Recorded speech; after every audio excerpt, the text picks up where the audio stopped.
नमस्कार सांगलीकर, नमस्कार.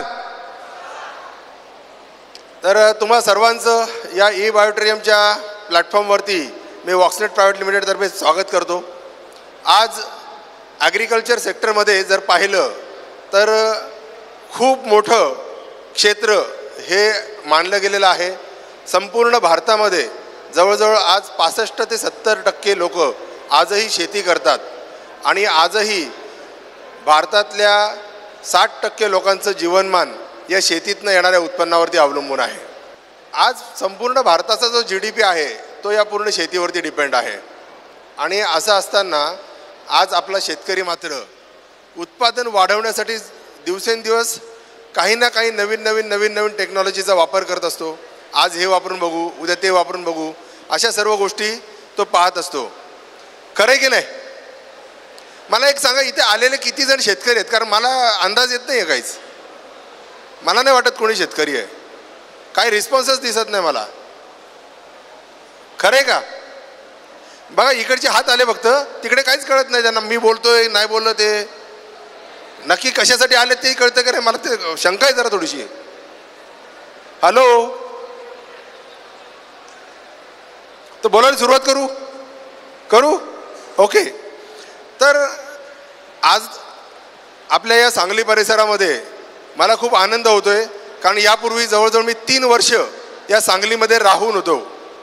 मी इथे विश्रामबागमध्ये राहायला होतो आणि फक्त ऊस या पिकाचा अभ्यास करण्यासाठी आणि त्याच्यावरती संशोधन किंवा R&D करण्यासाठी मी जवळजवळ 3 वर्ष तुमच्या सांगलीमध्ये काढलेली आहेत. तर असे ही सांगली खूप चांगली, मला खूप आवडते. तर धन्यवाद, आपण या ठिकाणी आम्हाला आमंत्रित केलं आणि बोलण्याची संधी दिली याबद्दल. तर आज ई बायोट्रियमच्या प्लॅटफॉर्मवरती टेराटेक टेक्नॉलॉजीला घेऊन आपण ज्यावेळेला काम सुरू केलेलं आहे, तर आज आवश्यकता आहे की ही टेराटेक टेक्नॉलॉजी काय आहे हे समजून घेण्याची. आज जर पाहिलं तर मार्केटमध्ये बरेच प्रोडक्ट्स आहेत आणि शेतकरी ते वापरतात. त्याच्यामध्ये खतं आहेत, त्याच्यामध्ये औषधं आहेत, त्याच्यामध्ये कीटकनाशकं आहेत, त्याबरोबर बुरशीनाशकं आहेत, तणनाशकं आहेत. आणि हे सगळं करत आपापल्या पद्धतीनं याचं त्याचं ऐकून, कोणाचं तरी मार्गदर्शन घेऊन, नाहीतर आपली व्हॉट्सअप युनिव्हर्सिटी आहे, त्याच्यानंतर यूट्यूब आहे, अशा बऱ्याचशा माध्यमातून आपण शेती शिकण्याचा प्रयत्न या ठिकाणी करत आहोत. आणि हे करत असताना आपल्याकडे अपेक्षा हीच असते की काल माझा ऊस जर 60 टन गेला असेल तर आता तो 70 टन कसा जाईल. बरोबर की नाही? बरोबर. आणि मग हे करत असताना आपण वेगवेगळ्या टेक्निक वापरत असताना आपल्याला नेमकं कळत नाही काय चांगलं काय वाईट. आणि आपलं जवळजवळ या शेतकऱ्याचं अर्ध आयुष्य हे काय चांगलं आणि काय वाईट हे शोधण्यामध्येच गेलेलं आहे. बरोबर आहे. मला मधून जरा थोडंसं मान हलवून जरी हे दिलं, कारण इथे मला काहीच कळत नाही. माझाच आवाज मला रिवर्स ऐकायला येतो. तर हे सगळं करत असताना आम्ही या प्लॅटफॉर्मवरती ही टेराटेक टेक्नॉलॉजी आज आपल्यासमोर आणलेली आहे. तर टेराटेक टेक्नॉलॉजी काय आहे हे समजून घेण्यापूर्वी मला असं वाटतं की नक्की शेती काय आहे, माती काय आहे हे समजून घेणं आवश्यक आहे.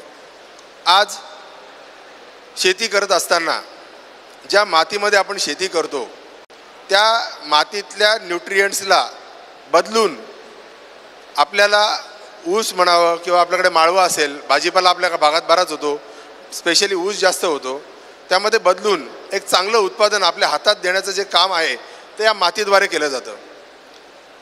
आणि आज अशा वेळेला ज्या वेळेला आपण हायब्रिडच्या युगामध्ये जगत आहोत त्यावेळेला आपल्या पिकांना खाद्य खाऊ घालणं हे अति आवश्यक आहे.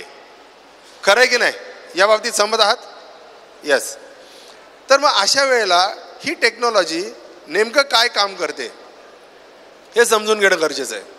आताच मला एक सूचना आली की थोडं आपले शेतकरी बांधव काही कर्नाटक भागातनं आलेले आहेत, तर थोडं हिंदीतनं पण होऊ द्या.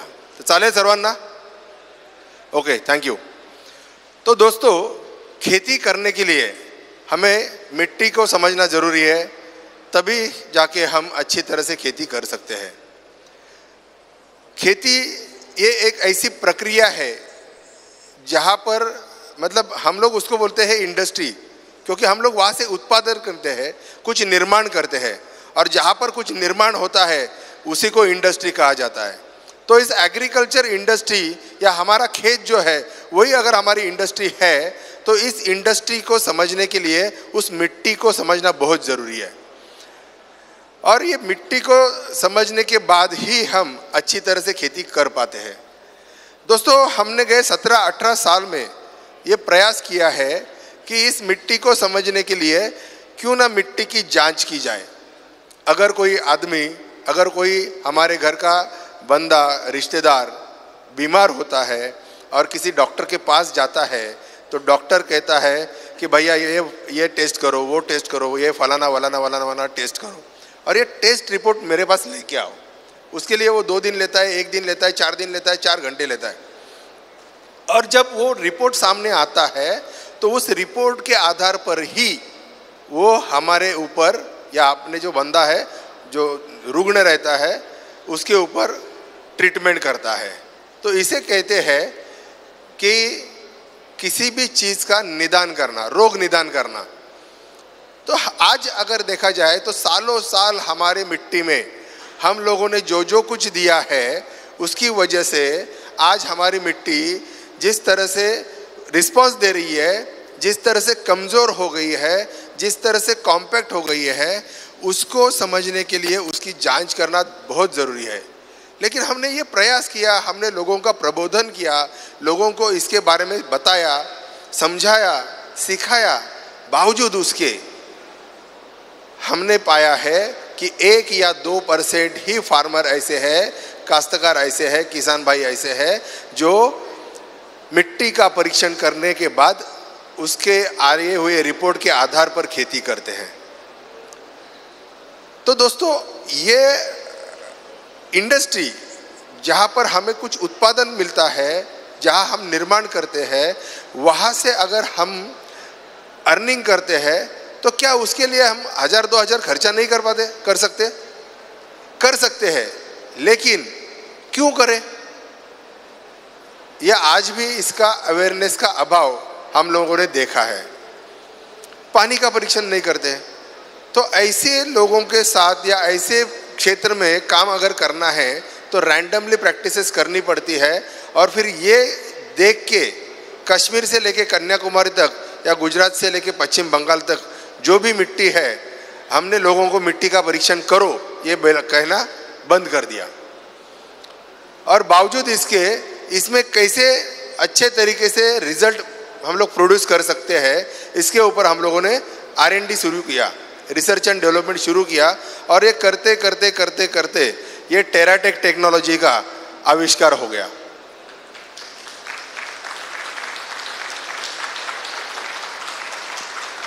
तो ये टेराटेक टेक्नोलॉजी आप जहाँ पर भी आते हैं, देखो मिट्टी का परीक्षण करेंगे तो अच्छा है, लेकिन मिट्टी का परीक्षण नहीं करेंगे तो भी आप ये टेक्नोलॉजी अपने खेतों में इस्तेमाल कर सकते हैं, यूज कर सकते हैं।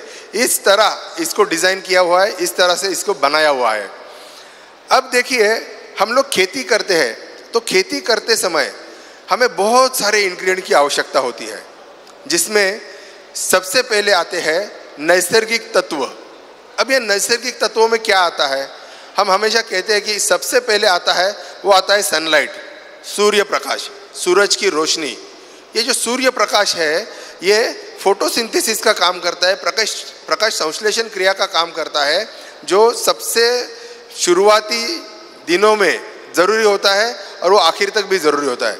और हमारे भाग्य से हम ऐसे देश में हैं जहाँ पर किसी भी राज्य में, किसी भी प्रदेश में, किसी भी प्रांत में भरपूर सूर्य प्रकाश है। तो यहाँ पर सबसे पहला तत्व लगता है सूर्य प्रकाश, उसके बाद लगता है ऑक्सीजन, उसके बाद हाइड्रोजन, उसके बाद कार्बन। अब ऑक्सीजन हाइड्रोजन जो है वो हमें हवा से तो आता ही आता है, साथ में पानी से भी मिलता है, और वो हमारी मिट्टी में, हमारी फसलों में ज़रूरी होता है। ये तो नेचुरल इंग्रेडिएंट है जो नेचर से मिल जाते हैं। अब ये नेचर से मिलने वाली चीज़ों के बाद बारे में अगर बात करेंगे तो हमारे पुराने ज़माने हमारे पुरख जो है, हमारे बुजुर्ग जो है, वो कहते हैं कि हमारे टाइम खेती में तो हम लोग बीज ऐसे ही डाल देते थे और खेती होती थी। सही है कि नहीं? बराबर है। अब ऐसे ही बीज डालते थे और ऐसे ही खेती होती थी। तो उस समय जो बीज था वो कौन सा था? देसी बीज था। और आज हम लोग जो बीज डालते हैं वो कौन सा है? हाइब्रिड है।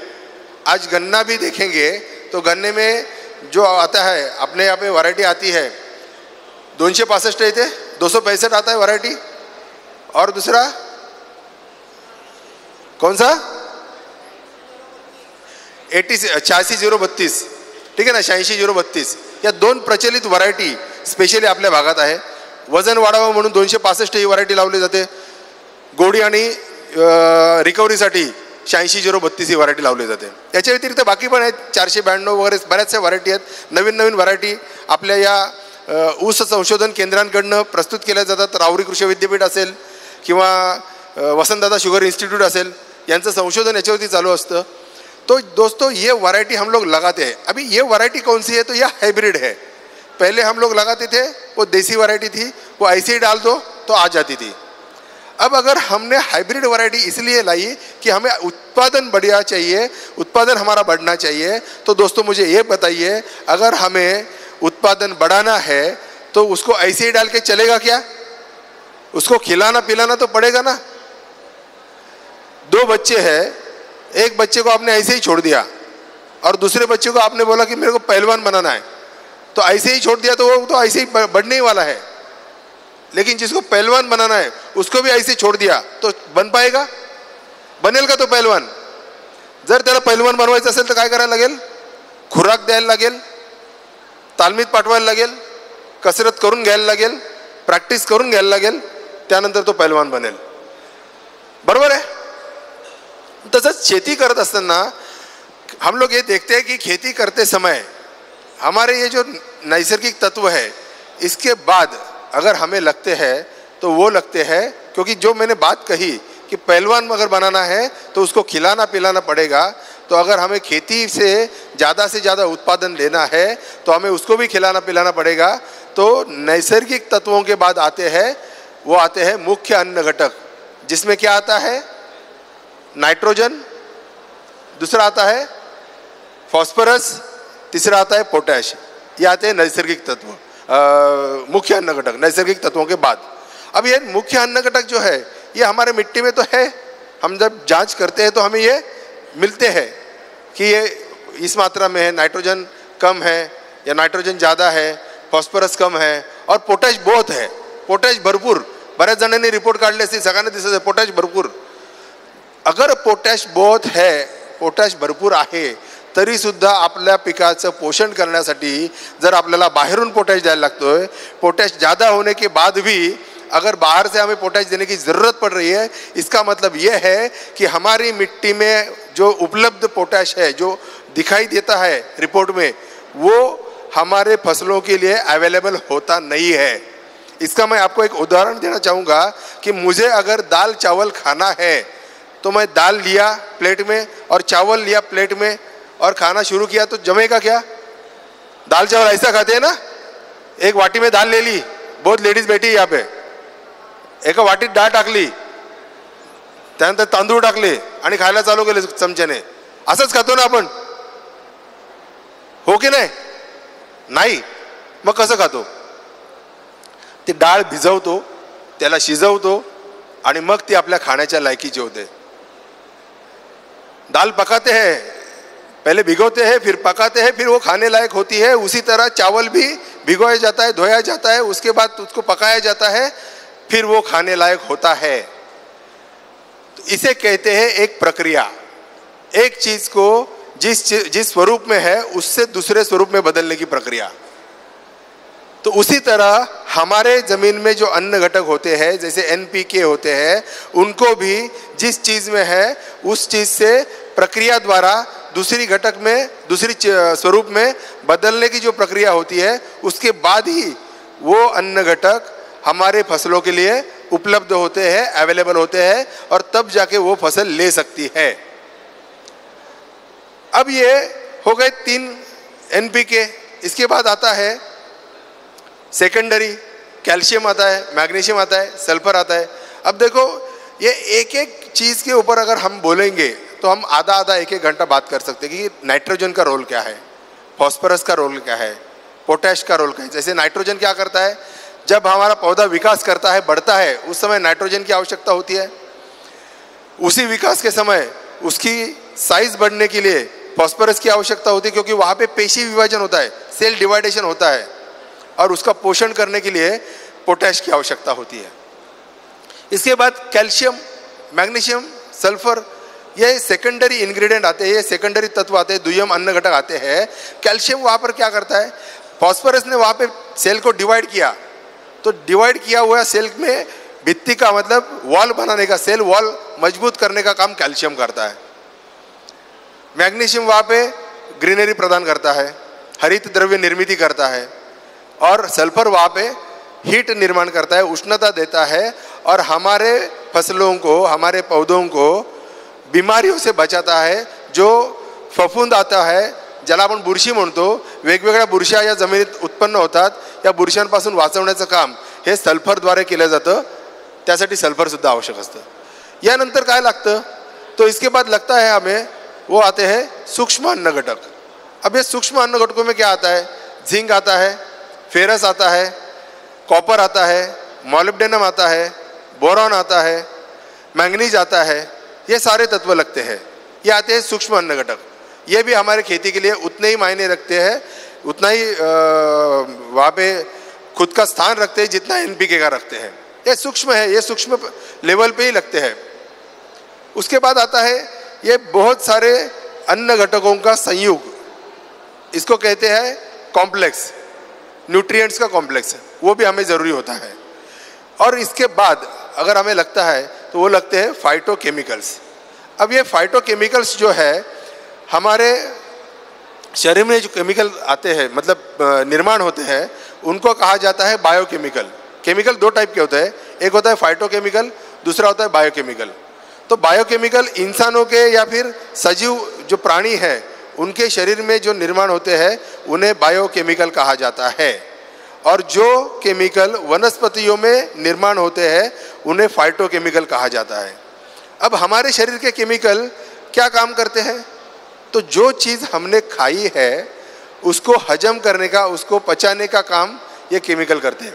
फायटोकेमिकल आपल्या शरीरात चयापचय क्रियेचं काम करतात। त्याच पद्धतीने वनस्पतींमध्ये सुद्धा फायटोकेमिकल जे आहेत हे फायटोकेमिकल चयापचय क्रियेचं काम करतात। जे केमिकल आपल्या बायोकेमिकल आपल्या शरीरात काम करतात तेच फायटोकेमिकल वनस्पतीमध्ये त्यांनी घेतलेल्या अन्न घटकांचं चयापचन क्रियेद्वारे ते उपलब्ध करून पिकाचं पोषण करण्यासाठी किंवा त्याचा विकास करण्यासाठी मदत करतात। पण याची सुद्धा आवश्यकता असते आणि हे तेव्हाच त्या वनस्पतीच्या शरीरात तयार होतात ज्या वेळेला त्या झाडाची किंवा त्या पिकाची वाढ संतुलित पद्धतीने होते। बॅलन्स जर वाढ झाली तर हार्मोन्स बॅलन्स राहतात आणि हार्मोन्स बॅलन्स राहिले तर उत्पादन आपल्याला चांगल्या पद्धतीने मिळतं। तो ये फाइटो हार्मोन्स लगते हैं, फाइटोकेमिकल लगते हैं, फाइटोकेमिकल के बाद फाइटो हार्मोन्स लगते हैं, वो भी बहुत वहाँ पर अपना स्थान रखते हैं। उसके बाद अगर हमें लगता है वो लगते हैं जीवाणु।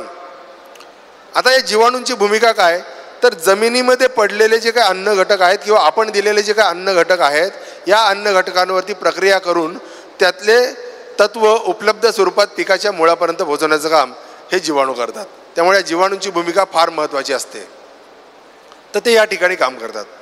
आता सुरुवातीपासून जर बघितलं तर नैसर्गिक तत्वांपासून तर जीवाणूंपर्यंत सगळ्या गोष्टी आपल्या जमिनीमध्ये आहेत असतात किंवा आपण देतो, तरीसुद्धा आज आपल्या उत्पादनामध्ये हवी ती वाढ आपल्याला दिसून येते का? येते का नाही? नाही। मग हे असं का होतं? तर हे जे काय होतं त्याचं कारण असं आहे की या सर्व गोष्टी उपलब्ध असून सुद्धा एका प्रोसेसद्वारे त्यांना जमिनीमध्ये उपलब्ध असताना पिकासाठी उपलब्ध करण्याचं जे काम व्हायला पाहिजे ते काम आज आपल्या जमिनीमध्ये होत नाही। त्याचबरोबर जर तुम्हाला सांगायचं म्हटलं तर बऱ्याचशा अशा गोष्टी आहेत जसे सेन्सर, आपल्याला सेन्स आहे, कोणी चिमटा घेतला तर आपल्याला जाणवतं की चिमटा घेतलेला आहे किंवा आपल्याला भूक लागली तर जाणवतं आपल्याला भूक लागलेली आहे. तसंच झाडाला भूक लागली की नाही, किंवा झाडाला ज्या वनस्पती पाहिजे, म्हणजे वनस्पतींना किंवा पिकाला ज्या काही गोष्टी पाहिजेत त्याच्यासाठीचा सेन्स त्या पिकांमध्ये तयार होणं ही सुद्धा महत्त्वाची गोष्ट असते. आणि वातावरणानुसार तो बदलत असतो. मग या ठिकाणी टेराटेक टेक्नॉलॉजी नेमकं काय काम करते की ज्यामुळे या सगळ्या गोष्टी उपलब्ध असून सुद्धा जर आपल्याला उत्पादन येत नसेल तर टेराटेक टेक्नॉलॉजी वापरल्यानंतर आपल्याला उत्पादनामध्ये वाढ कशी दिसून येते त्याच्यावरती आपण आता थोडंसं बोलूया. तर ज्यावेळेला तुम्ही टेराटेक टेक्नॉलॉजी देता त्यावेळेला तुमच्या जमिनीमध्ये जब आप ये टेराटेक टेक्नोलॉजी का इस्तेमाल ज़मीन में करते हो तो उस समय आपकी ज़मीन में एक सूक्ष्म वातावरण तैयार होता है जिसको कहा जाता है माइक्रोफ्लोरा. ये माइक्रोफ्लोरा जब बनता है, ये सूक्ष्म लेवल का वातावरण बनता है, तो वहाँ के जीवाणुओं को ये अनुकूल वातावरण मिलता है. जैसे उन जीवाणुओं को अनुकूल वातावरण मिल गया वो बड़ी तादाद में बढ़ने लगते हैं. आपने बचपन में सीखा होगा अमीबा, जिसका आकार अनइवन रहता है, वाकडा तिकडा असतो ना अमीबा, त्याचे दोन होतात. असा अमीबा असतो त्याचे दोन असे होतात, बरोबर ना. तर ये जो जीवाणु है ये 2, 4, 8, 16, 32, 64 ऐसी मात्रा में बढ़ते जाते हैं. ये बाइनरी में बढ़ते जाते हैं. सबसे बड़ी बाइनरी तो इनको पता है, तो ये बढ़ते जाते हैं. तो ये जीवाणु बढ़ने के साथ साथ जब ये खाना खाते हैं, इनका खाना जब खाते हैं, इनका खाना ये खुद के लिए खाते हैं, लेकिन वो खाना अपनी फसलों के लिए जो अन्न घटक हम लोग देते हैं उसके ऊपर प्रक्रिया करने जैसा होता है. तो ये उस अन्न घटकों के ऊपर प्रक्रिया करके उनको वहाँ तक पहुँचाने का काम निरंतर करते रहते हैं. और ये निरंतर काम करने के लिए जो माइक्रोफ्लोरा बनना होता है वो टेराटेक टेक्नोलॉजी की वजह से होता है. तो यहाँ पर ये टेराटेक टेक्नोलॉजी काम करती है. उसके बाद जब हम लोग कुछ चीज़ का छिड़काव करते हैं, तो जब छिड़काव करते हैं तो वो फसलों को समझ में आता है कि मुझे ये चीज़ चाहिए और उसको उपलब्ध ज़मीन में अगर है तो फिर वो फसल ले लेती है. तो ये जो प्रक्रिया है, ये पूरी प्रक्रिया जो है ये टेराटेक टेक्नोलॉजी रूट टू फ्रूट इसको कहा जाता है. और ये रूट टू फ्रूट मतलब जड़ से लेके फल तक, मुळापासून फळापर्यंत या टेराटेक टेक्नॉलॉजीमुळं आपल्या पिकाला या सगळ्या गोष्टी देण्याचं काम टेराटेक टेक्नॉलॉजीच्या माध्यमातून या ठिकाणी आम्ही या प्लॅटफॉर्मवरती केलेलं आहे. आता ही टेराटेक टेक्नॉलॉजी नेमकी काय आहे, यामध्ये कोणकोणते प्रोडक्ट आहेत, ये टेराटेक टेक्नोलॉजी क्या है, इसमें कौन कौन से प्रोडक्ट है, ये क्या काम करते हैं, ये कैसे करते हैं, इसका इस्तेमाल हमें कैसे करना है, किस मात्रा में करना है, मिट्टी में कब देना है, छिड़काव कब करना है, किस मात्रा में करना है, ये अगर देखना है तो इसको विस्तृत स्वरूप में जानना जरूरी है. अब एक मैं ब्रीफ में लेता हूँ कि अगर ये टेराटेक टेक्नोलॉजी हम लोग एक गन्ने में यूज़ करते हैं, मैं गन्ना इसलिए बोल रहा हूँ क्योंकि यहाँ पे मैक्सिमम क्रॉप जो है वो गन्ना है. सही है. किती लोकांनी ऊस लावलाय? अच्छा, मॅक्झिमम लोकांनी ऊसाचे शेतकरी आहेत. तर ऊसाच्या बाबतीत जर म्हटलं तर टेराटेक टेक्नॉलॉजी वापरल्यानंतर काय बदल होतात, तर सगळ्यात महत्त्वाचं जमीन मोकळी होते, भुसभुशीत होते. त्याच्यानंतर त्याला ऊसाला फुटवे चांगल्या प्रकारचे येतात. जर फुटवे चांगले एकसारखे आणि सशक्त जर निघाले तर तुम्हाला माहिती की ऊस कशा प्रकारे येणार आहे. कारण बाळाचे पाय पाळण्यात दिसतात असं म्हणतात. मग जर फुटवे चांगले निघाले तर तुमचं पीक चांगलं येतं. आणि पीक जर चांगलं आलं तर ॲटोमॅटिकली तुमच्या पिकामध्ये वाढ, वजन आणि टनेज तुम्हाला दिसून येतं. तर मग आपण समजून घेऊया ही टेराटेक टेक्नॉलॉजी काय आहे, कशा पद्धतीने ही काम करते, कशा पद्धतीने ही वापरायची आणि याचे फायदे काय आहेत.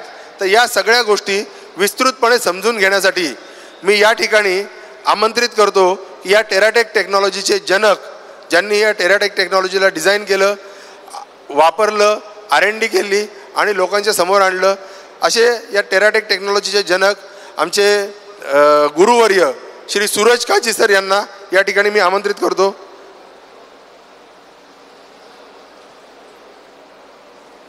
त्यांच्याकडनं आपण समजून घेऊया. सूरज सरांच्या बद्दल जर सांगायचं म्हटलं तर आज जवळजवळ 17 ते 18 वर्ष त्यांना या ॲग्रिकल्चर फील्डचा अनुभव आहे. वेगवेगळ्या पिकांवरती त्यांची मास्टरी आहे. या वेगवेगळ्या पिकांमध्ये काम करत असताना त्यांनी जर रिसर्च आणि डेव्हलपमेंट केलेला आहे हा फार मोलाचा आहे. आणि या रिसर्च डेव्हलपमेंटवरती कितीतरी लोक किंवा मी त्यांना म्हणजे जेव्हापासून मी ओळखतो जवळजवळ 17-18 वर्ष झाले, तर या टेक्नॉलॉजीच्या माध्यमातून त्यांनी जे काही संशोधन केलं आहे याच्यामुळे जवळजवळ लाखो लोकांच्या जमिनीमध्ये बदल घडून आलेला आहे. त्यांच्या उत्पादनामध्ये जी वाढ दिसून आलेली आहे त्यामुळं अनेकांच्या घरामध्ये चांगली सुबत्ता, आर्थिक सुबत्ता आलेली आम्ही पाहिलेली आहे. आणि या सगळ्या गोष्टी ज्यावेळेला होतात त्यावेळेला निश्चितच त्याच्या पाठीमागचे परिश्रम आणि त्याच्या पाठीमागे केलेलं कार्य फार मोठं आणि मोलाचं असतं. तर अशा या टेक्नॉलॉजीला समजून घेण्यासाठी या ठिकाणी टाळ्यांच्या जोरदार गजरात स्वागत करूया श्री सूरज काझी सर यांचं. जोरदार टाळ्या. Welcome Kazi sir.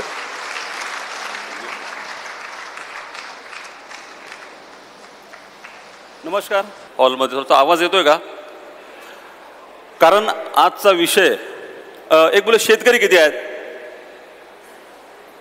बांधावरची, सातबाऱ्यावरची नको, किती आहेत? बांधावरची म्हणजे शेती करतोय आपण, आणि सातबाऱ्यावरची. Okay, thank you. आज या ठिकाणी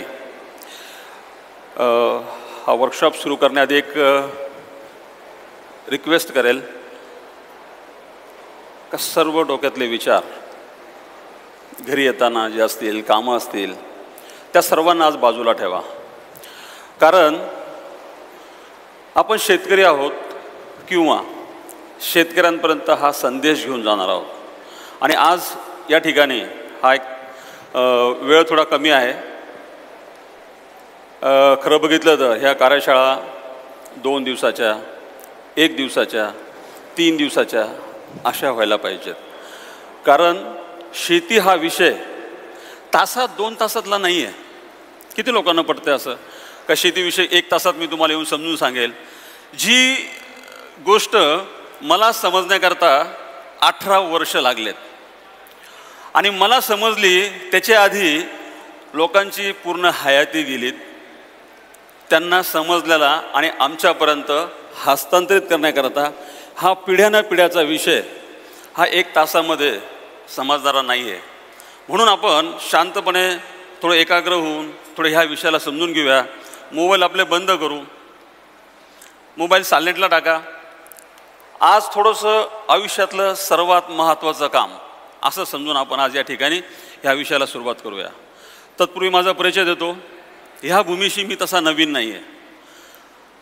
माझा सांगली, सातारा, कोल्हापूर म्हणजे पश्चिम महाराष्ट्राशी गेल्या 18 वर्षाचा संबंध आहे. कधी ना कधी छोट्या मोठ्या काही कामात, कधी काही कुठल्या अवेअरनेस प्रोग्राममध्ये या ठिकाणी मी बरंच काम चांगलं केलं आहे.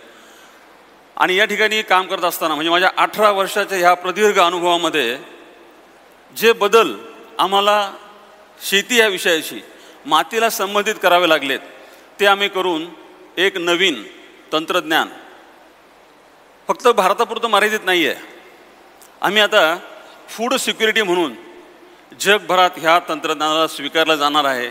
अशा बाहेरच्या देशांमध्ये सुद्धा आता संबंध आता आलेला आहे. काही आम्ही दुबईमध्ये फूड सिक्युरिटी हा खूप मोठा विषय दुबईसारख्या देशाने सिरियसली घेतला कोरोनाच्या काळामध्ये आणि त्यांनी याविषयी आमच्याबरोबर संपर्क साधण्याचं काम चालू आहे. आणि ह्या दरम्यानच्या काळात हे तंत्रज्ञानासाठी बायोटेरियमचं व्यासपीठ आम्हाला अत्यंत म्हणजे पोषक, पूरक आणि विश्वासाचं वाटलं. म्हणून आम्ही हा जो टेराटेकचा टेक्नॉलॉजी आहे वॉसनेट प्रायव्हेट लिमिटेड ह्या डायसवरती त्याला डेव्हलप केला आणि हस्तांतरित केला बायोटेरियम नेटवर्क प्रायव्हेट लिमिटेडच्या सागर सरांच्या हातात दिला. सागर सर एक व्हिजनरी माणूस आहे. त्यांची व्हिजन आम्हाला माहिती आहे आणि ह्या प्रॉडक्टला न्याय देणारी ही कंपनी आम्हाला वाटली, पटली, आम्ही हस्तांतरित केलं. आणि आज तोच पहिला प्रयोग पब्लिकमधला, शेतकऱ्यांमधला, शेतकऱ्यांशी डायरेक्ट संवाद साधण्यासाठी आज मी तुमच्यामध्ये आलो आहोत. पुन्हा एकदा विनंती करेल की माझा हा 1 तास चांगल्या पद्धतीने समजून घ्यावं आणि ज्या काही शंका असतील आपण 1 तासाच्या शेवटी 15 मिनिटाचा वेळ फक्त प्रश्न उत्तराकरता ठेवला आहे. जे काही प्रश्न असतील मला असं वाटतं आणि माझा विश्वास आहे का 100, 150, 200, 1000 प्रश्न असतील तर तासाभराच्या आपल्या ह्या संवादामध्ये कमी होत 1-2 प्रश्न असतील आणि त्यावर मी तुमचं शंका निरसन करण्याकरता सक्षम आहे. आणि ही सक्षमता मला माझ्या शेतकरी बांधवांनी दिली. माझे गुरु शेतकरी आहेत. अशा शेतकरी बांधवांना मी नमन करतो आणि आजचा कार्यक्रम सुरू करतो. तर परमिशन आहे, परवानगी आहे? येस, ओके, थँक्यू, धन्यवाद. तर मित्रांनो, टेराटेक टेक्नॉलॉजी काय आहे? आता टेराटेक टेक्नॉलॉजी समजण्याच्या आधी आपल्याला आजची माती आणि शेती समजावं लागेल. मी पुन्हा एकदा विचारतो, आवाज क्लिअर येतो का? मी बोलतो ते समजते मागे? किती लोकांना समजतंय माझा आवाज येतोय? ओके. कारण आज थोडंसं पाहिजे तर मी थोडं स्लो जाईल. कारण काय, मी बोललो तुम्हाला कळलं नाही तर कसं होऊ शकतं? एक उदाहरण देतो. ह्या क्षेत्रामध्ये म्हणजे कृषी क्षेत्रामध्ये मी येत असताना एका ऑर्गनायझेशनबरोबर काम करत असताना विदेशातनं एक रिसर्च केलेला सायंटिस्ट भारतामध्ये पुण्यामध्ये एका हॉटेलमध्ये 5 स्टार हॉटेलमध्ये शेतकऱ्यांना संवाद साधण्यासाठी आणि तंत्रज्ञान समजून सांगण्यासाठी येतो. भाषा असते इंग्रजी. आपल्या शेतकरी बांधवांना मराठीमध्ये समजावं म्हणून दुभाषक उभा केला गेला. तो इंग्रजीमध्ये टेक्नॉलॉजी सांगतोय, दुभाषक मराठीमध्ये बोलतो. हॉलमध्ये आयबॉल कॉन्टॅक्ट, जो बोलतो जो ट्रान्सलेट करतो, डोळ्यात डोळे घालून लोक बघत होते. टाचणी पडली तर आवाज येईल असा पिनड्रॉप सायलेन्स त्या हॉलमध्ये होता. 4-8 दिवसानंतर काही रिस्पॉन्स कळेना म्हणून शेतकऱ्यांना चौकशी केली तर शेतकरी म्हटले, साहेब त्या दिवशी काय चाललं काहीच कळालं नाही. मग काहीच कळालं नाही तर तुम्ही असं त्या स्पीकरच्या डोळे घालून आयबॉल कॉन्टॅक्ट काय ऐकत होतात? ते म्हणले, साहेब प्रत्येक पुढचा शब्द समजण्याचा प्रयत्न करत होतो. आज असं होऊ नका. नाही समजलं तर हात वरती करा, मोठ्याने बोला, पण आज इंटरॅक्शन होऊ द्या. जर आपलं इंटरॅक्शन झालं नाही, आपला संवाद एकमेकाला कळाला नाही तर एवढं मोठं तंत्रज्ञान शेतकऱ्यांचा जो काही विकास करणार आहे, जो काही त्याची आर्थिक उन्नती करणार आहे, जो त्याच्या आयुष्यामध्ये बदल घडवणार आहे, हा विषय माझ्या पुरताच मर्यादित राहील.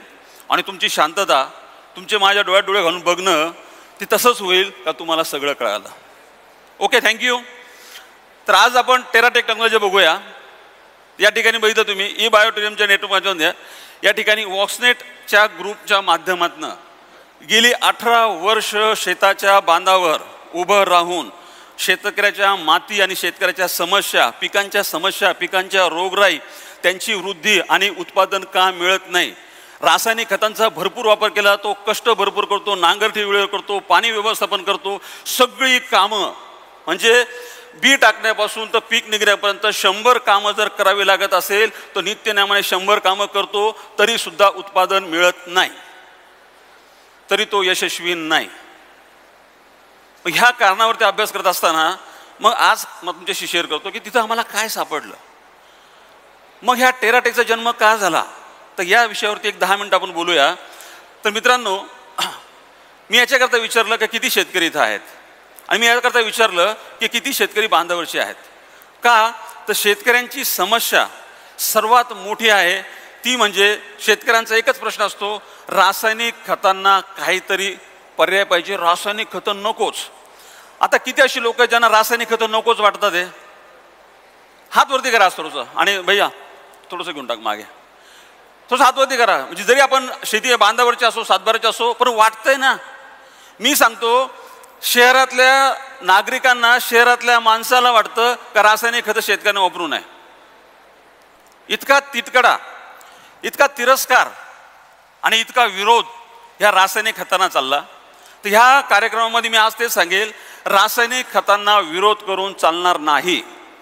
तर रासायनिक खतांना वनस्पतीला, पिकांना कसं उपलब्ध करून देता येईल आणि हा रासायनिक खतं असतील, जे काही घटक असतील, अन्नद्रव्य असतील, पोषक द्रव्य असतील, न्यूट्रिएंट असतील, त्याला पिकांपर्यंत पोहोचवण्याचं काम आज या ठिकाणी टेराटेक टेक्नॉलॉजी कशी करते याचा आपण चर्चा करूया. किती लोकांना असं वाटतं का जमीन घट्ट झाली आहे, जमीन चिवट झाली, जमिनीमध्ये पाणी खाली जात नाही, पाऊस पडतो, तासभर पाऊस पडतो, भरपूर पाऊस होतो तरी जमीन 4, 5, 6 इंचापेक्षा जास्त ओली होत नाही. किती लोकांना पडते असं? थोडासा आपण इंटरॅक्शन करूया, थोडा हाताला व्यायाम देऊया, काही प्रॉब्लेम नाही. म्हणजे मला कळेल का तुम्हाला कळतंय मी काय बोलतो. मग अशा परिस्थितीमध्ये जर पाणी जमिनीत जिरत नसेल तर माती या ठिकाणी चिवट झाली. सर्वात महत्त्वाची समस्या शेतकऱ्यांची माती आहे. आणि त्या मातीवर जर मी आज बोललो नाही तर मला वाटतं जगातला कोणीही याचं सोल्युशन देऊ शकणार नाही. ही दाव्याने सर बोलेल का जर याच्यावरती कोणी काम करत नाही तर ॲग्रिकल्चरमध्ये कोणीच काम करू नये. गेली 18 वर्ष आम्ही शेतकऱ्यांना तेच बघतोय. जमीन माती झाली, घट्ट झाली, नांगरताना चिपा निघतात. तर ह्या सर्व गोष्टीवरती सोल्युशन आहे टेराटेक टेक्नॉलॉजी. आणि आपण पुढे विचार करूया टेराटेक काय काम करते.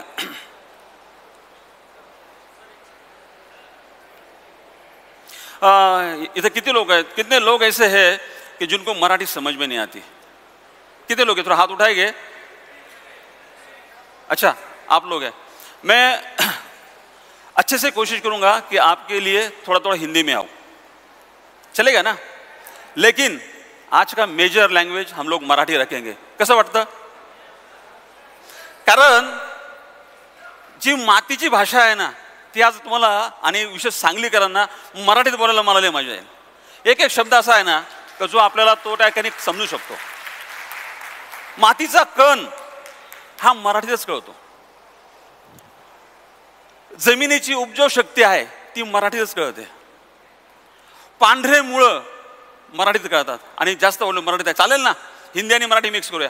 तो मैंने बताया कि यहाँ पे अभी जो मैं लैंग्वेज बात करने जा रहा हूँ यहाँ ताज़ाद मराठी भाषा की ज़्यादा है, इसलिए मैं मराठी में थोड़ी बात करूँगा. आपको समझाने के लिए हिंदी में वापस आऊँगा. चलेगा?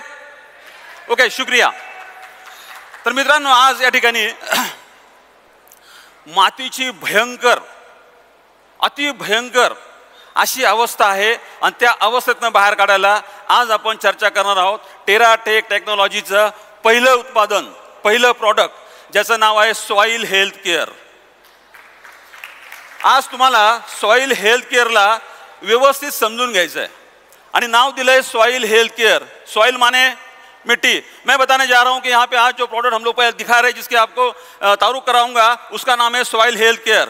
और सॉइल हेल्थ के लिए बात हो रही है. सॉइल हेल्थ केअर ये मिट्टी को सामने रख के म्हणजे मातीला डोळ्यासमोर ठेवून मातीच्या आत्तापर्यंतच्या घडामोडींना समोर ठेवून याचा जन्म झाला. ही टेक्नॉलॉजी कुठून उचलून आणलेली नाही.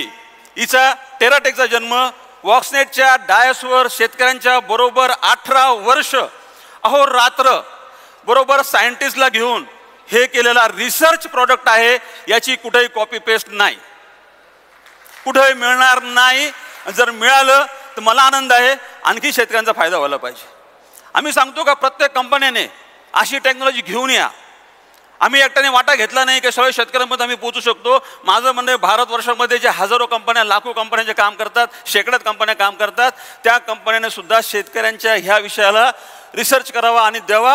आणि जर असा रिसर्च नसेल, अशी उत्पादनं जर असतील तर लोकांनी आमच्या बरोबर यावं. एक पर्याय आहे आपल्याकडे. जर पर्यायच नसता तर काय केलं असतं? म्हणून मित्रांनो, टेराटेकच्या टेक्नॉलॉजीमध्ये सॉइल हेल्थ केअरमध्ये सर्वात प्रथमतः मातीला भुसभुशीत करण्याचं काम, मतलब माने सॉइल को भुरभुरा बनाने का काम ये प्रोडक्ट करेगा. जर मातीला भुसभुशीत केलं जाईल तर काय होईल? टेक्नॉलॉजी आहे, फक्त 2 मिनिटात समजवायची. एक पीपीटी दिली तुम्हाला, एक व्हॉट्सअप टाकून दिला, टेक्नॉलॉजी कळेल. पण टेक्नॉलॉजी काम कसं करते हे कळलं पाहिजे. मग टेक्नॉलॉजी काम कसं करते तर मातीमध्ये सर्वात प्रथमतः माती ढिल्ली करणं, माती मोकळी करणं, ह्या विषयावरती 2 मिनिटं बोलणं गरजेचं आहे. किती लोक सहमत आहेत का आजच्या रासायनिक खतांच्या अतिरिक्त वापरांमुळे माती खराब झाली, माती चिवट झाली, माती कॉम्पैक्ट झाली? मैं बताने जा रहा हूँ कि आज के अपने रासायनिक खाद की इतनी इस्तेमाल हुई, इतना ज़्यादा इस्तेमाल किया, जहाँ पे 1 बोरी की ज़रूरत थी वहाँ पे 4 बोरी यूज़ कर रहे हैं. और उसका परिणाम हमारी ज़मीन की जो सॉइल है वो कॉम्पैक्ट हो गई. इतकी माती घट्ट झाली की त्या मातीमध्ये पाणी जिरायला तयार नाही. आणि जिथं पाणी जिरत नाही त्या ठिकाणी जर बी टाकलं, ते बियाणं अंकुरित होत असताना 4-2 मुळांना फक्त जन्म घालतं, ज्या ठिकाणी शेकड्यामध्ये मुळं पाहिजेत. केसासारखे तंतू, डोक्यावर केस आहेत तेवढा असा बुचकाच्या बुचका त्या मुळांचा, सोट मुळांच्या अवतीभोवती असला पाहिजे, परंतु आपल्याला 2-4 मुळं पाहायला भेटतात. आणि याचं कारण केवळ रासायनिक खतांचा अतिरिक्त वापर आणि त्या रासायनिक खतांना जमिनीतनं मोकळं करण्याची टेक्नॉलॉजी कुणाकडे नाही. दावा करतात. आता ओघाला आपण बोलूया की सेंद्रियचे प्रकार, शेतीचे प्रकार. सेंद्रिय शेती किती लोकांना माहिती? सेंद्रिय शेती किती लोकांना माहिती आहे? रासायनिक शेती. आणि नवीन आलेला प्रकार काही वर्षापूर्वी, काही दशकामध्ये जैविक शेती. आता सेंद्रिय शेतीवाल्याने सेंद्रिय शेती केली, कल्याण झालं का? रासायनिक शेतीवाल्याने भरपूर रासायनिक खतं टाकले, कल्याण झालं का? आता जैविक शेतीवाल्याने टाक जीवाणू, टाक जीवाणू, टाक डबे, टाक डबे, टाक बॅरल कमी कर, आण गोमूत्र, आण गाईचं शेण आणि कालवण, टाक ड्रमच्या ड्रम. झाली का शेती सक्सेस? मग शेती सक्सेस कशी होती? मला असं वाटतं आज आपण थोडंसं उलटं जाऊया सुमेंद्र सर. आपण पहिलं रिझल्ट शेअर करू. दादा तो रिझल्ट दाखवा पहिले. मला वाटतं रिझल्ट पाहिल्यानंतर मला पण बोलायला जरा थोडासा वजनदार बात हो जाएगी ना. मैं अभी बताने जा रहा हूँ कि हम लोग एक रिजल्ट शेयर करते हैं, हिंदी मधला पण आहे.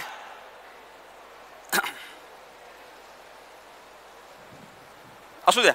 तर काय होईल माहिती का, हा जो रिझल्ट शेअर केला ना, रिझल्ट बघितला ना, मग तुम्हाला कळेल टेक्नॉलॉजी खरंच काम करते आणि ह्या टेक्नॉलॉजीची गरज खरंच आपल्याला आहे. म्हणून आज उलटं काम करू. आम्ही नेहमी इथं प्रेझेंटेशन झालं का मग रिझल्ट दाखवतो, पण आज मला असं वाटलं की रिझल्ट आधी दाखवूया आणि मग आपण टेक्नॉलॉजीला बोलूया. ह्या तंत्रज्ञानाला वेगवेगळ्या पिकांवरती वापर केला जातो आणि त्याचे उच्चतम, अधिकतम, एक्स्ट्रीम लेवलला जे येणारे रिझल्ट्स आहेत ते या ठिकाणी शेतकऱ्याच्या माध्यमातून आणि शेतकऱ्यांपर्यंत पोहोचवले जातात. शेतकऱ्याच्या माध्यमातून म्हणजे शेतकरी या ठिकाणी येतात, आपले निरीक्षणं करतात, आपलं मनोगत देतात आणि ह्या व्हिडिओच्या माध्यमातून हा मेसेज, हा संदेश आपल्या शेतकऱ्यांपर्यंत जातो. तर आजचा ह्या ठिकाणी जो डिस्कशन करण्याचा किंवा व्हिडिओ करण्याचा एक उद्दिष्ट असं होता की ह्या साईडला इकडे जर बघितलं. पेन कुठं माझा? नमस्कार. नमस्कार. आज आपण उंदीरगाव ह्या पंचकृषीमधील कृषी सुधार केंद्र ह्या वॉक्सलेटच्या ट्रेनिंग सेंटरमध्ये आपण आहोत आणि ह्या ट्रेनिंग सेंटरमध्ये आज आपण एका पिकाची पीक पाहणी करण्यासाठी आलो आहोत.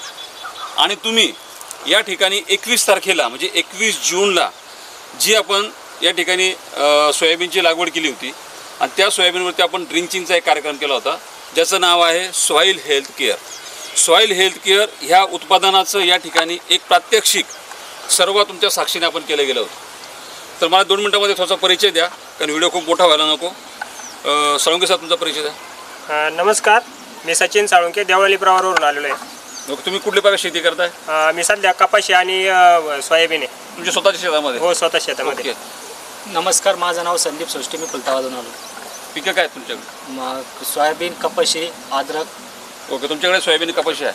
पंकज सर नमस्कार. नमस्कार, मी पंकज खैरनार हे या ठिकाणी वॉक्सनेटचे कोऑर्डिनेटर आहेत. म्हणजे आधीच परिचय देतो, हे शेतकरी नसून या ठिकाणी ह्या टीमला कोऑर्डिनेट करतात. तिथे बसा तुम्ही. शेतकऱ्यांना मार्गदर्शन करणं, शेतकऱ्यांना समजून सांगणं, त्यांच्या निघणाऱ्या उत्पादनामध्ये काय फरक पडला याची निरीक्षणं करून शेतकऱ्यांना मार्गदर्शन करण्याचं काम पंकज खैरनार करतात. या ठिकाणी दुसरं नेक्स्ट. नमस्कार, माझं नाव रवींद्र दांडेकर, मी खुलताबादून आलो आहे. मी अद्रक आणि कापूस आणि मक्काची शेती करतो. मी फिरोज पठाण, शिर्डीहून आलो आहे. माझ्याकडे सोयाबीन हे पीक आहे. नमस्कार, मी निफाडवरून आलेलो आहे. माझ्याकडे द्राक्ष, टोमॅटो आणि कांदा याचं उत्पादन घेतलं जातं. नमस्कार, मी रवींद्र गवळी, कन्नडहून आलो आहे. माझ्याकडे सर्व प्रकारचे भाजीपाल्याचे पिकं असतात आणि अद्रक पण घेतात. नमस्कार, मी रमेश नळे, आस्था गाव येथून आलेलो आहे. माझ्याकडं आत्ता सध्या सोयाबीन पीक आहे आणि मी कांदा आणि गुलाबावर काम करतो. नमस्कार, मी आनंद भंडारी, शिर्डीहून आलो. मी आंबा, नारळ आणि अशा वेगवेगळ्या प्रकारचे फळांचे शेतीचं उत्पन्न घेतो. तर पुन्हा सर्वांना या ठिकाणी नमस्कार. या सर्वांचं या व्हिडिओच्या माध्यमातून सर्व शेतकऱ्यांचं आणि सर्व लीडरचं मी स्वागत करतो. आज या ठिकाणी ह्या कृषी सुधार केंद्राच्या ट्रेनिंग सेंटरच्या माध्यमातून या ठिकाणी एक प्रात्यक्षिक प्रयोग म्हणजे प्रात्यक्षिक प्लॉटवरती एक प्रयोग केला गेला. तो आहे सॉईल हेल्थ केअर ह्या टेराटेक टेक्नॉलॉजीचा. आणि त्या ठिकाणी आपण बघूया माझ्या ह्या हाताला, म्हणजे मी आता दाखवतोय, या ठिकाणी आपण बघू शकता सर की हा जो मधला पट्टा आहे, म्हणजे आपण इथं जर बघत चाललं तर या ठिकाणी आपण चिळभीळ म्हणतो ज्याला, की आपण ज्या प्रकारे पानांवरती पडेल आणि जमिनीत पडेल अशा प्रकारची फवारणी या ठिकाणी केली. याचा व्हिडिओ आपल्याकडे आहे. याच्या आधी हा व्हिडिओ पण आता आपण सुरुवातीपासून करू. आणि आपण इकडं जर गेलात म्हणजे माझ्या ह्या आपण उभ्या आहे त्याच्या सेंटरच्या पलीकडे बघितलं तर या साईडला कुठल्याही प्रकारच्या टेराटेकच्या सॉईल हेल्थ केअर ह्या आता आपण या ठिकाणी बघितलं 2 प्लॉट आहेत. जो आधीचा प्लॉट बघितला त्या ठिकाणी सॉईल हेल्थ केअर ज्याची आपण चर्चा करणार आहोत, जे प्रॉडक्ट आपण समजून घेणार आहोत त्याचा वापर त्या ठिकाणी केला. आणि या ठिकाणी सॉईल हेल्थ केअरच्या उत्पादनाचा वापर केलेला नाही आहे. बदल दिसतोय? बदल लक्षात येतोय आपल्या? पुढे नाही. आता या ठिकाणी जे आपले शेतकरी बांधव आले आहेत आणि हे सगळे शेतकरी बांधव ई-बायोट्रेमचे म्हणजे युजर आहेत, उत्पादनं वापरत आहेत. आता त्या कारण ही टेक्नॉलॉजी त्यांनी आधी वापरलेली आहे. 1-1.5 वर्ष याच्यावरती काम चालू झालेलं आहे. आणि मुंबईतसुद्धा आपला परिचय आपण दिलेला आहे. म्हणजे असे शेतकरी आपल्याबरोबर सोबत आहेत. गेली 2 वर्ष शेतकरी या पद्धतीने काम करतात. तर आज या ठिकाणी मिळालेल्या चांगल्या परिणामांची तुलनात्मक दृष्ट्या आपण या व्हिडिओच्या माध्यमातून चर्चा करणार आहोत. तर सोमेश सर, मी तुम्हाला रिक्वेस्ट करतो की पठाण साहेबांच्या हातामध्ये जे आहे या ठिकाणी हे कंट्रोल म्हणजे याच्यावरती याला ट्रीटमेंट म्हणजे ट्रीटेड आहे याच्यावरती वापर केला गेला. आणि या ठिकाणी अमोल सरांच्या हातामध्ये जे आहे या ठिकाणी कुठल्याही प्रकारच्या टेक्नॉलॉजी वापर झालेला नाही. तर याचं मोजमाप म्हणजे इतके चांगले परिणाम निघाले आहेत की याचं मोजमापसुद्धा आपण करू शकतो. आणि ह्या पट्टी लावून उंची, रुंदी, स्टेमची साईज, मुळांची संख्या ह्या सगळ्या गोष्टीचा आपण या ठिकाणी आज आता आपण इथे पाहू शकतो.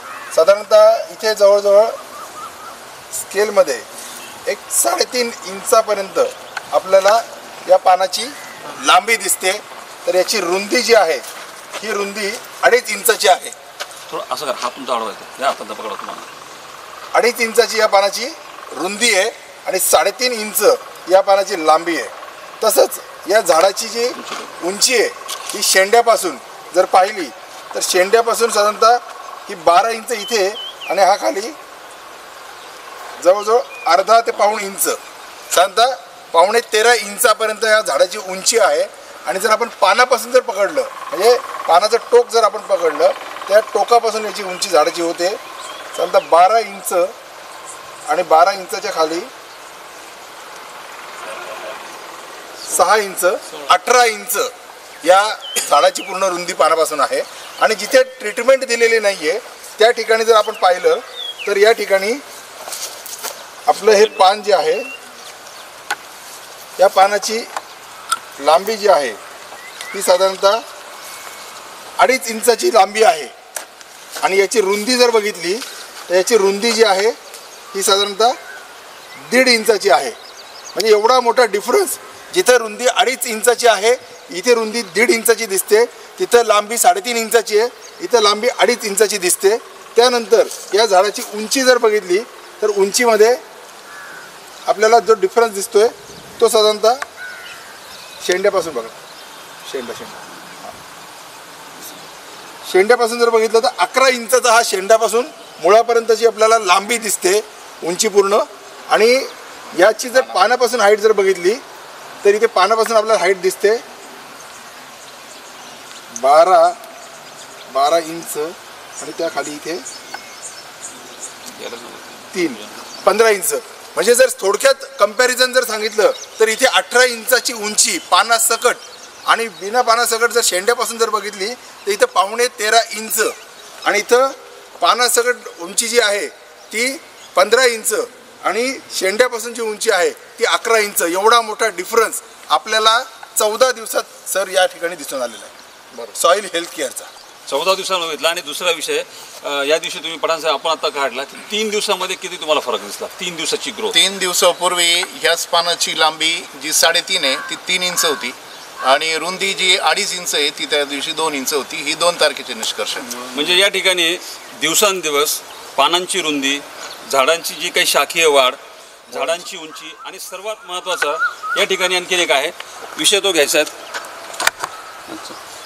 पॉज करा. आता मध्ये म्हणजे आपलं सॉईल हेल्थ केअरवरती बोलत असताना मध्ये व्हिडिओ लावण्याचं कारण आणि मध्ये तुम्हाला प्रथमतः व्हिडिओ का दाखवला तर मी बोलत असताना आता तुम्हाला थोडंसं मेमराईज होईल ना, थोडं मागं आपण जाऊन ओळखू की हां असंच आहे. आता या ठिकाणी बघा, इथं मुळांची संख्या दिसते. या ठिकाणी सॉईल हेल्थ केअरचा मिळालेला परिणाम आहे आणि या ठिकाणी मुळं दिसतात. मी आत्ता बोललो होतो, तरी या ठिकाणी ह्या पिकावरती पेरणी केल्यानंतर 15 दिवस पावसाने दडी मारलेली होती. मतलब मैं भी कहने जा रहा था कि यहाँ पे जो इस्तेमाल किया हुआ है सॉइल हेल्थ केयर का इस्तेमाल करने से रूट जोन कितना बड़ा, हाइट कितनी बड़ी. और यहाँ पे एक बात नोट करने जैसी है कि जितना कंट्रोल का पत्ता है, जितना उतनी बढ़ोतरी जहाँ पे ट्रीटमेंट की व्हा मिली. सांगायचं तात्पर्य असं की ज्या ठिकाणी सॉइल हेल्थ केअर वापरलं त्याचं न वापरलेल्या पाना एवढा फरक त्याच्यात आहे. म्हणजे 3.5 इंच आणि 1.5 इंच, 1.5 इंचाचं पान असेल तर तिथं 1.5 इंच वाढलेलं आहे.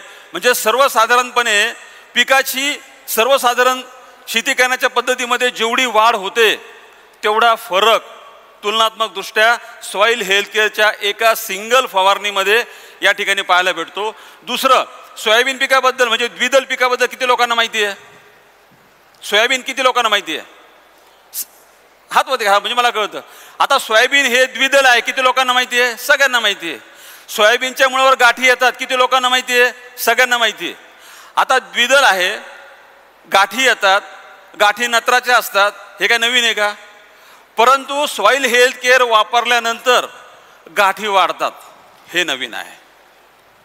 कारण सर्वसामान्य ज्यावेळेस आपण शेती करतो त्यामध्ये सॉइल हेल्थ केअर ज्यावेळेस जातं त्याचे काय काय चांगले परिणाम मिळतात हा व्हिडिओ दाखवून तुम्हाला जास्तीत जास्त त्या गोष्टी माझ्या आणि तुमच्या बोलण्यात समजावेत, हा उद्देश होता. व्हिडिओ आवडला? रिझल्ट कळाला? किती लोकांना रिझल्ट कळाला? सगळ्यांना कळाला. म्हणजे सगळ्यांना एक हात वरती करा, थोडंसं मला कळेल किती लोकांना रिझल्ट कळाला. आता कोण यातला असं आहे का स्टेजवर येऊन 1 मिनिटामध्ये ह्या व्हिडिओला एक्सप्लेन करेल? मला एक शेतकरी आला पाहिजे. कोणीतरी येतं? एक जण या बरं, एक जण. मग मला कळेल ना किती याला फरक येत आहे. एकच पाहिजे, 3 आलेत. ओके. काय होईल माहिती का, मला आपल्या सगळ्यांमध्ये इंटरॅक्शन करायचं आहे.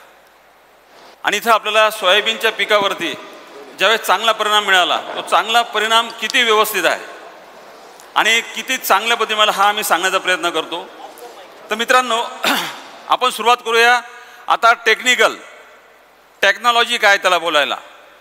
तर एक जोरदार टाळ्या, तुमच्याकडे थोडंसं मरगळ निघून जाईल, जोरदार टाळ्या सॉइल हेल्थ केअर करता पाहिजे. जोरदार, आणखी जोरदार, म्हणजे स्वीकारलंय. Okay, thank you. तर मित्रांनो, आज आपण PPT वर जाऊया. सोमेंद्र सर, तर माझा प्रयत्न होता की सॉइल हेल्थ केअर जमिनीत गेल्यानंतर किती बदल, किती टक्के, किती प्रमाणात. आणि या ठिकाणी एक सांगेल, पोराचे पाय पाळण्यात दिसतात, लक्षणं कळतात, ज्याचा रूट झोन मोठा, ज्याची पानं रुंद, ज्यांची शाखीय वाढ झाली, त्या ठिकाणी सोयाबीनचं उत्पन्न माझ्या अनुभवानुसार 40 ते 60% हलक्या हाताने उत्पादनाची वाढ ह्या तंत्रज्ञानामुळे आत्तापर्यंत मिळालेली आहे.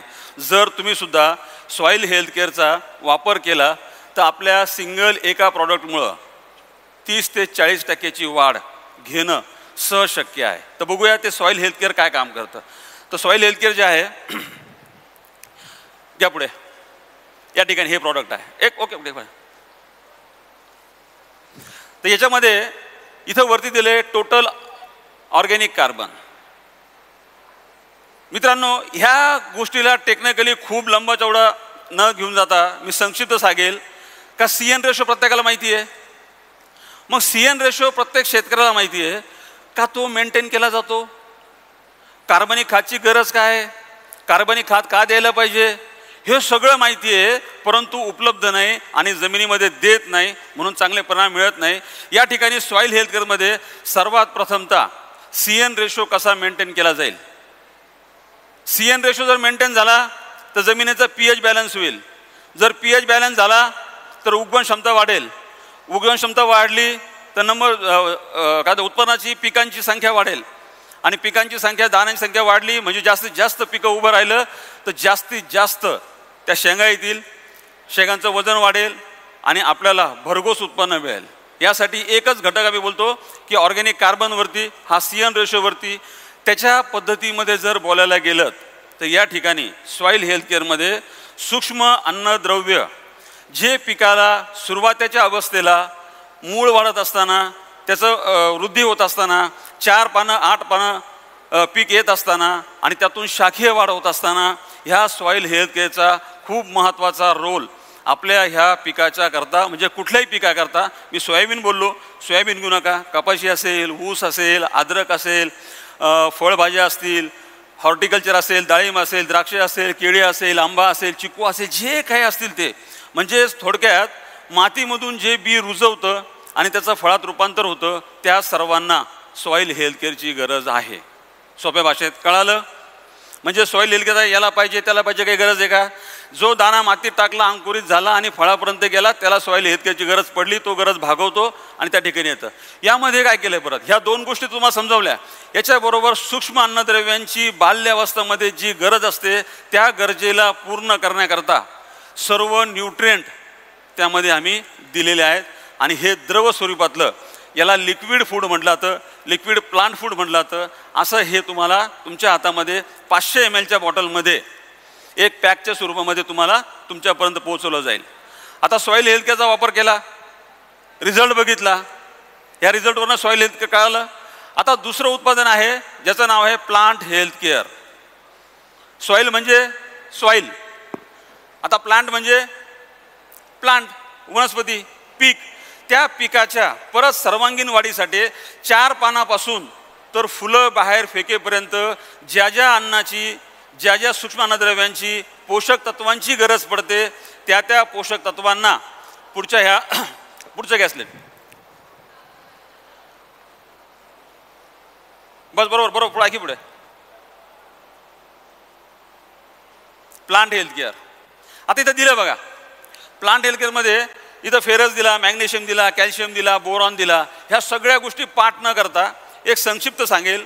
प्लांट हेल्थकेअरच्या माध्यमातून पाना फुलांची वाढ होण्यापर्यंत त्याच्या अवस्थेमध्ये ज्या ज्या मूलद्रव्यांची, पोषक तत्वांची गरज आहे, ती सर्व पोषक तत्व ह्या एका बॉटलमध्ये तुम्हाला फवारणी करता आणि जमिनीत टाकण्याकरता उपलब्ध आहेत. याची 1 फवारणी करा, 2 फवारण्या करा, 3 फवारण्या करा. जसं पिकाचं वय असेल, 50 ते 60 दिवसाचा भाजीपाला असेल, 1 फवारणी पुरेशी आहे. डाळिंब असेल, केळी असेल, आंबा असेल, म्हणजे फळ बाग असेल, त्या फळबागांकरता 2 ते 3 फवारण्या तुम्ही घेऊ शकता. फवारणी करत असताना वर्ण फवारणी करून खाली ड्रीपद्वारे, ड्रिंचिंगद्वारे मातीमध्ये काढून सुद्धा याचा वापर खोडाच्या भोवती करू शकता.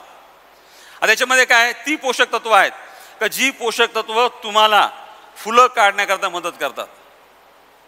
आता सर्वात जर आपण बघितलं, आता सोयाबीनचा रिझल्ट बघितला, खूप चांगली मुळं आलेत, पानांची रुंदी वाढली. आता आपण यशस्वी कधी असू का ज्या वेळेस त्यातनं फुलं बाहेर पडतील.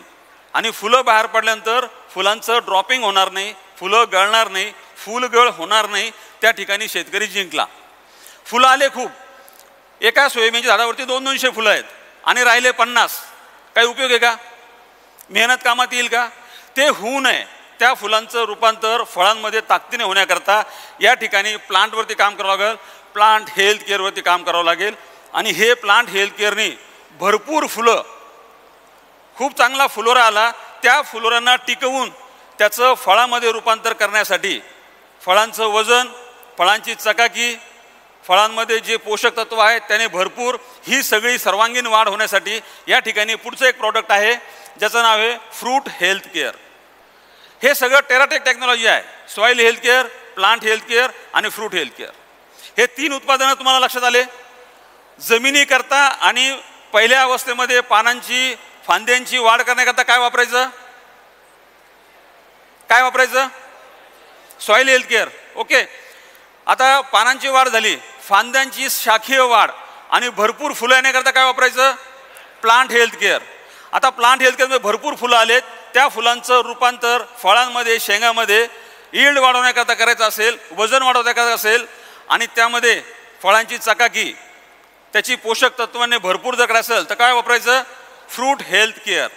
जमिनीची काळजी सॉईल हेल्थकेअर, प्लांटची काळजी प्लांट हेल्थकेअर, फ्रूटची काळजी फ्रूट हेल्थकेअर. 3 कळाले, 3 प्रॉडक्ट.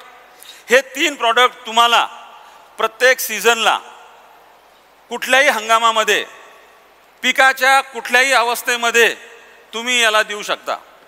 असं नाही आहे का आता सोयाबीन लावून झाली, कपाशी लावून झाली किंवा तुमच्याकडे अद्रक लावून झाली आणि त्या अवस्थेमध्ये तुमच्याकडनं एक फवारणी सुटली किंवा तुम्हाला उशिरा कळालं तरी चालेल.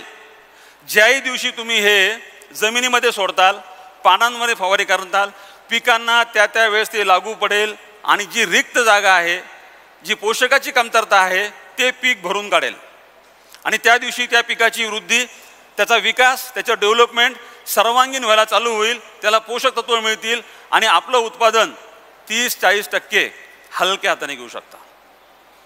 समजलं इथपर्यंत? आता यांचा वापर करत असताना हे 3 एकत्र तुम्हाला सांगितलेत.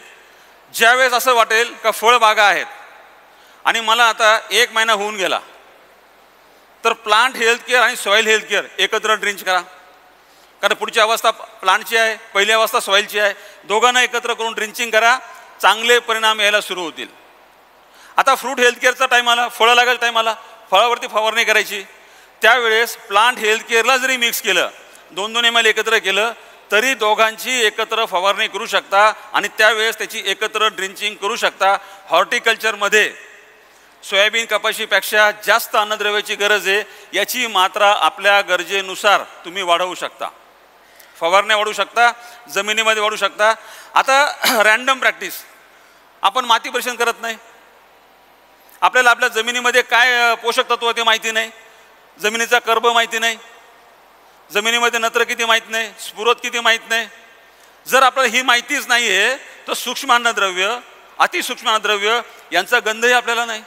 अशा वेळेस ह्या टेक्नॉलॉजीचा 1 लिटरचा परिणाम किती चांगला आला आणि मग कमीत कमी 1 लिटर जरी प्रति एकर वापरलं तरी चांगले परिणाम याचे आलेले दिसलेत आणि त्या निष्कर्षानुसार प्रति acre 1 litre soil health care जमिनीला सुरुवातीला द्यायचं आहे.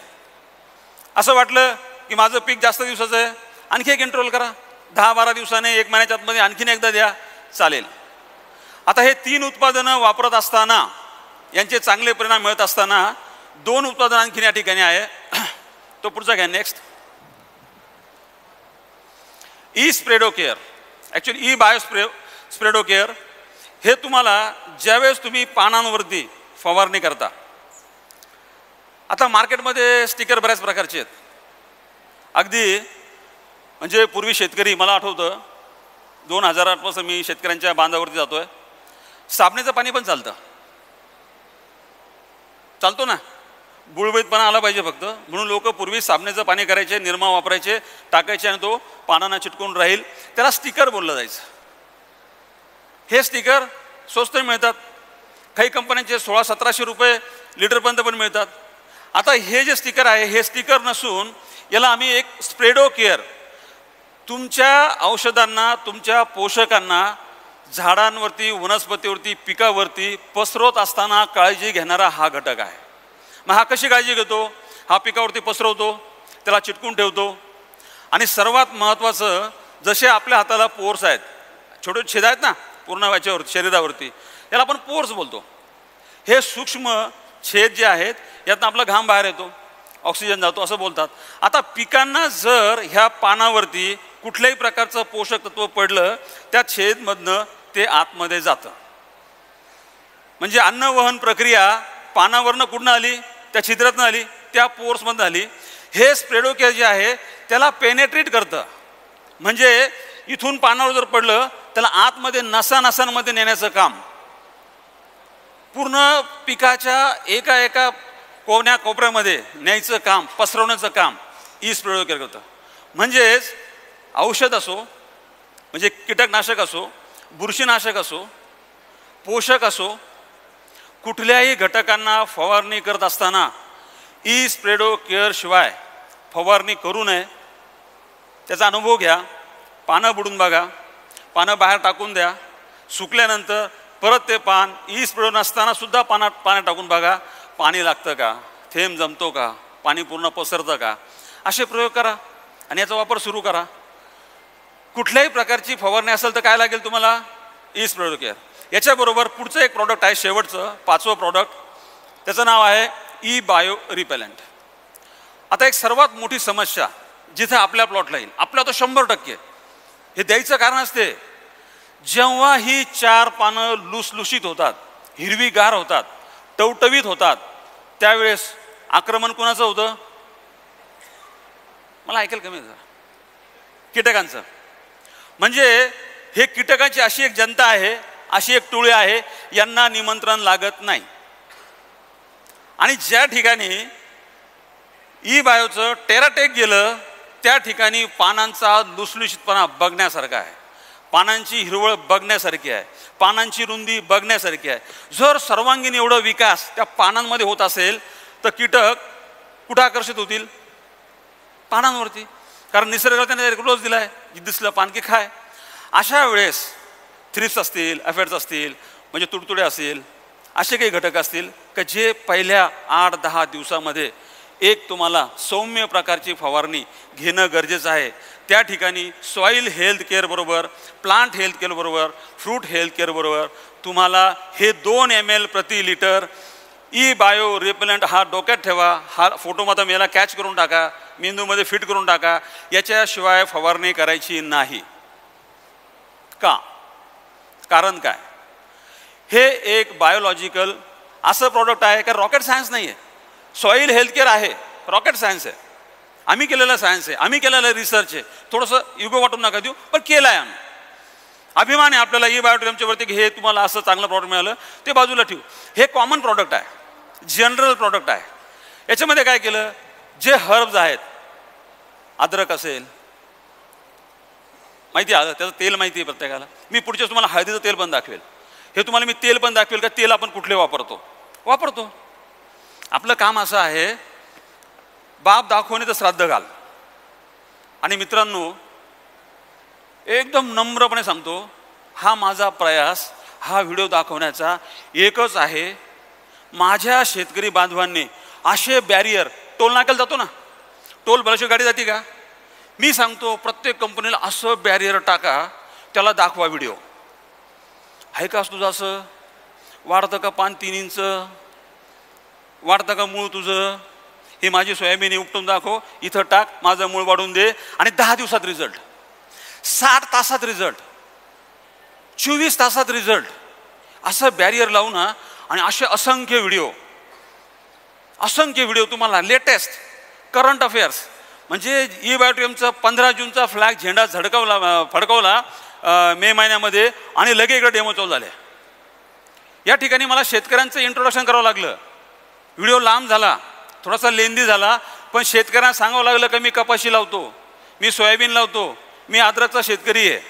आणि असे शेतकरी गेल्या 2 वर्ष जे अनुभव त्यांनी घेतलेत, ही टेक्नॉलॉजी वापरली आणि त्याच्यानंतर तुमच्या हातात दिली, तर नक्कीच तुम्हाला असे परिणाम असलेल्या औषधांशी, असे परिणाम असलेल्या तुमच्या पोषकांशी तुलना करताल. आणि मग अशी तुलना करून तुम्ही ठरवताल की कुठल्या टेक्नॉलॉजीला इन करायचं. पटेल, जमेल, करता येईल, बस एवढंच करायचं. कुणी आलं औषध घेऊन, कुणी आलं प्रॉडक्ट घेऊन, त्याला सांगायचं पानामधून दाखवतो का, मुळ्यामधून दाखवतो का, दिलं तुला 1 एकर इकडं आणि 1 एकर इकडं. म्हणून आपण मागाच्या व्हिडिओमध्ये तुम्हाला एक आवाहन करतो, मित्रांना तुम्हाला निमंत्रण करतो, एक इन्व्हिटेशन करतो. श्रीरामपूरच्या ठिकाणी आपण एक ट्रेनिंग सेंटर उभं केलं आहे. 2008 पासनं त्या ठिकाणी प्रायोगिक तत्वावरती एक लँड उभी केली गेली.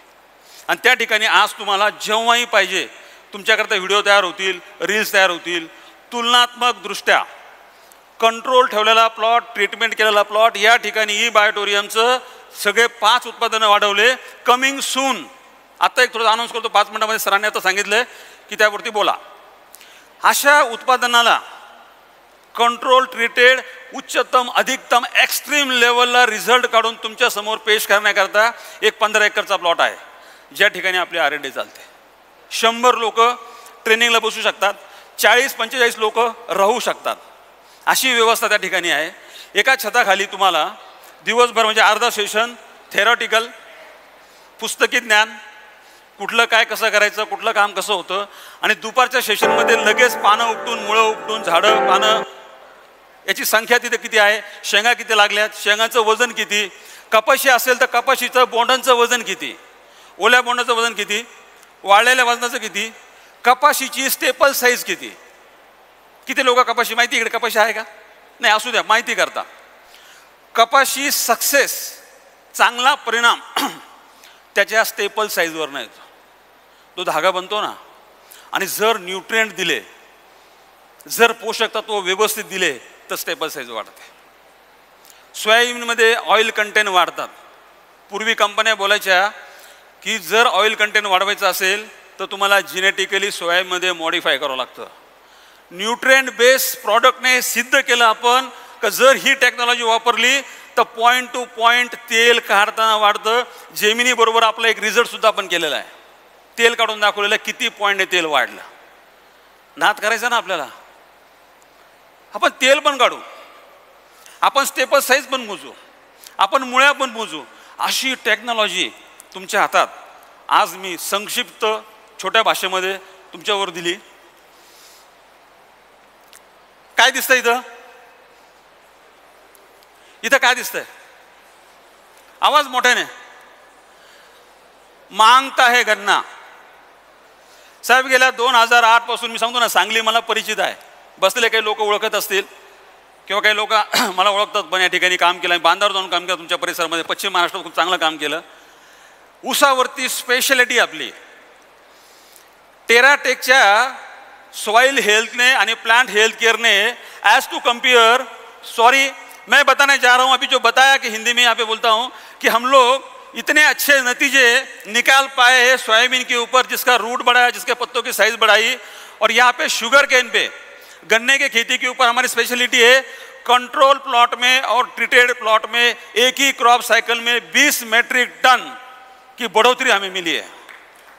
एका सिंगल 12 महिन्याच्या कालावधीमध्ये फक्त ह्या टेक्नॉलॉजीला देऊन 20 मेट्रिक टन उत्पादन वाढलं. रासायनिक खत कमी करून, रासायनिक खत वाढवले नाही, असं केलं नाही का 1 लाखाचा खर्च केला 1.5 लाखचं उत्पन्न वाढवलं. 25% रासायनिक खतं कमी, 30% रासायनिक खतं कमी. आणि टेराटेक टेक्नॉलॉजी जस्ट कम्पॅरिझनला गेलं तर 1000 रुपये खर्च जर केला असेल तर 5000 रुपयाचं उत्पन्न वाढवलं.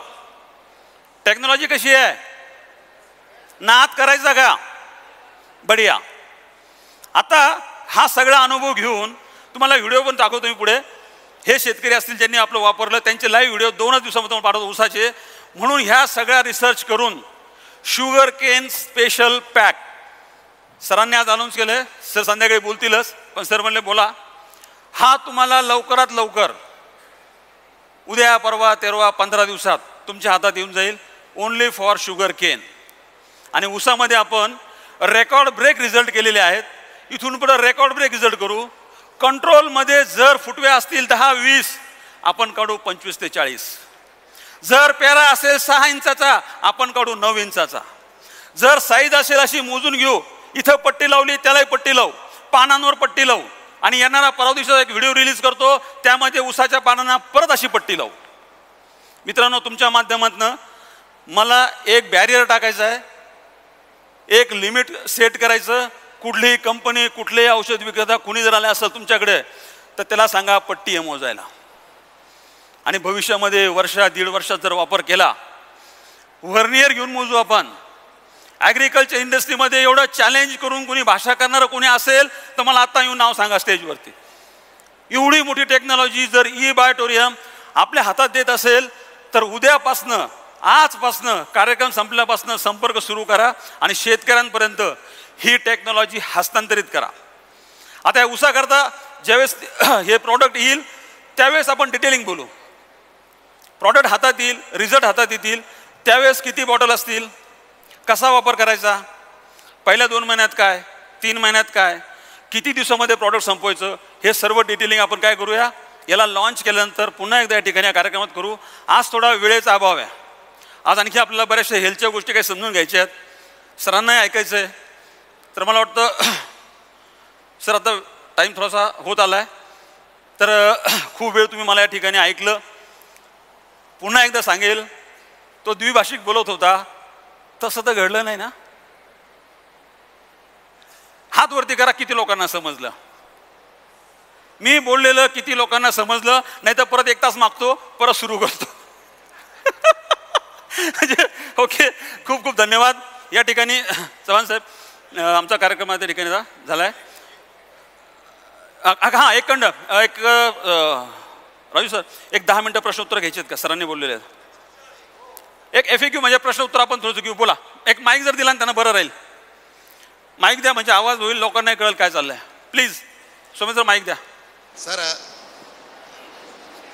माझ्या मनामध्ये एक शंका राहिली. तुम्ही जे उत्तम माहिती सांगितली, माझा नेहमीचा प्रश्न असतो हा, ॲसिडिटी झालेल्या माणसाला तळलेले पदार्थ दिले तर त्याची ॲसिडिटी पुन्हा वाढणार.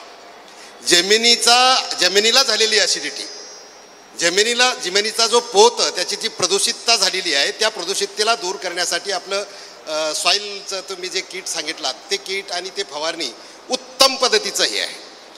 आता फक्त प्रश्न माझ्या मनामध्ये शिल्लक आहे. तुम्ही प्लॅन्टबद्दल सांगितला, मातीचं हे करण्यासाठी सांगितला, फळं लागण्यासाठीचं सांगितला.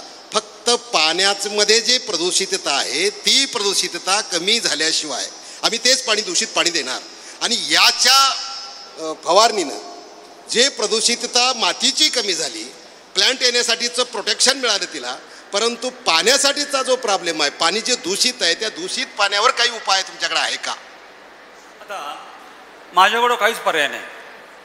मला हे काहीच कळत नाही, मला याच्यावरती काहीच जमत नाही. मी उत्तर काय देईल? आरो लगाव.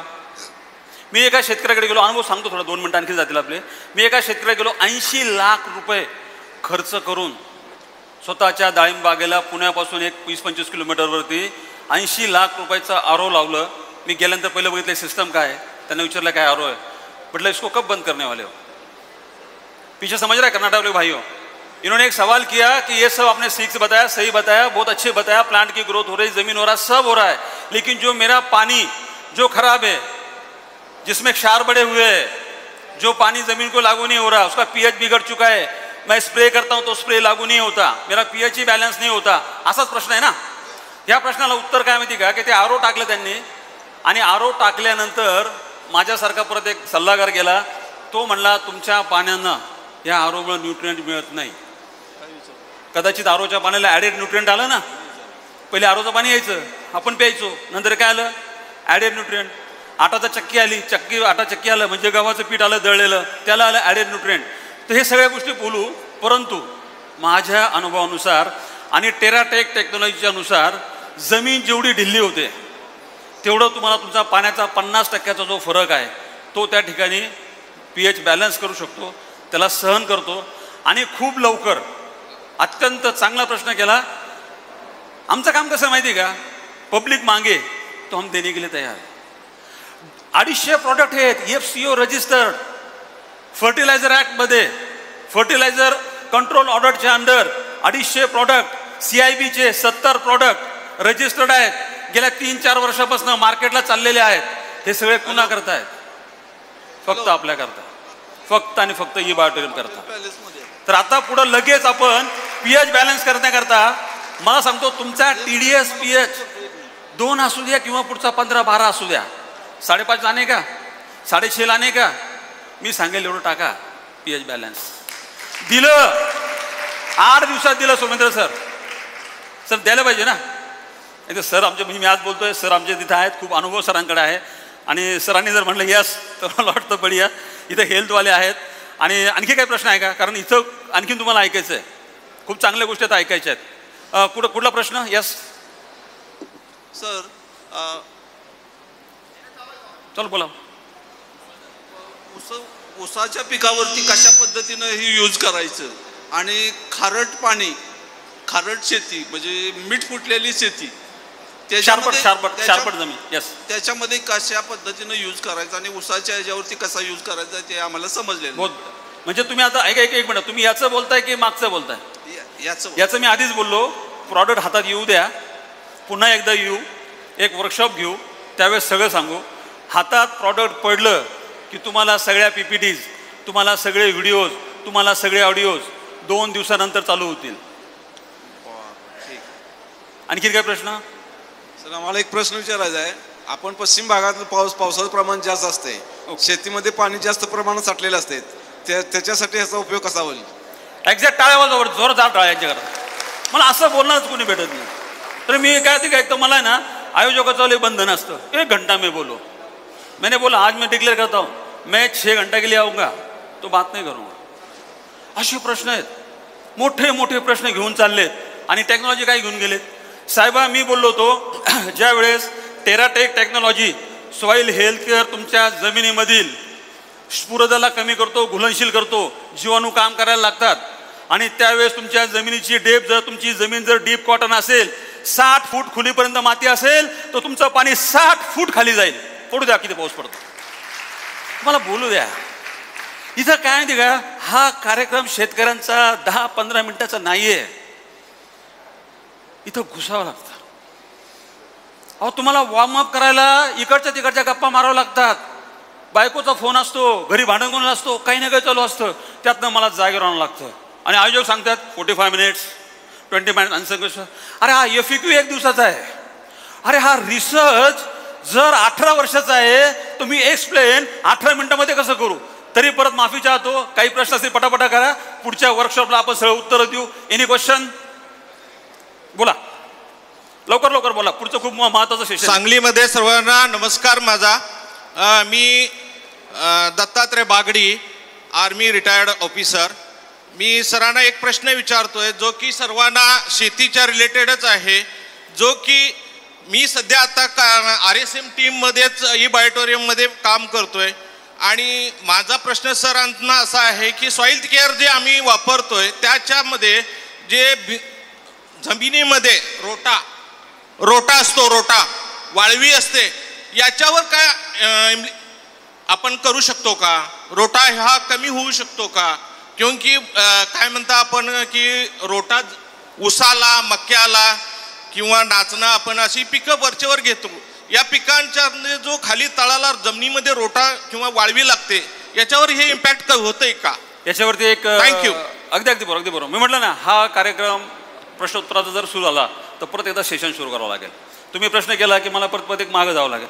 तर या ठिकाणी मी आताच बोललो 70 पेक्षा जास्त CIB रजिस्टर्ड सेंट्रल गव्हर्नमेंटच्या अंडर अमेंडमेंटमध्ये रजिस्टर केले आपल्याकडे उत्पादनं आहेत, ज्यामध्ये ICARचा एक रिसर्च प्रॉडक्ट लवकरच बायो पेस्ट किलर, जो तुम्हाला पुढच्या कार्यक्रमामध्ये मी तुम्हाला दाखवेल का निमॅटोड कसे काम करतात, कसे कीटकामध्ये घुसतात, कसा त्यांचा भुगा पाडतात आणि कसा त्यांचा भुगा पडल्यानंतर ते जमिनीतून नष्ट होतात आणि त्यांची पुढची 7 पिढ्यांची उत्पत्ती कशी आपण थांबवू शकतो. याला फक्त आणि फक्त बायोलॉजिकलच एक पर्याय आहे. दुसरे कीटकनाशकांचे पर्याय खूप करून पाहिलेत.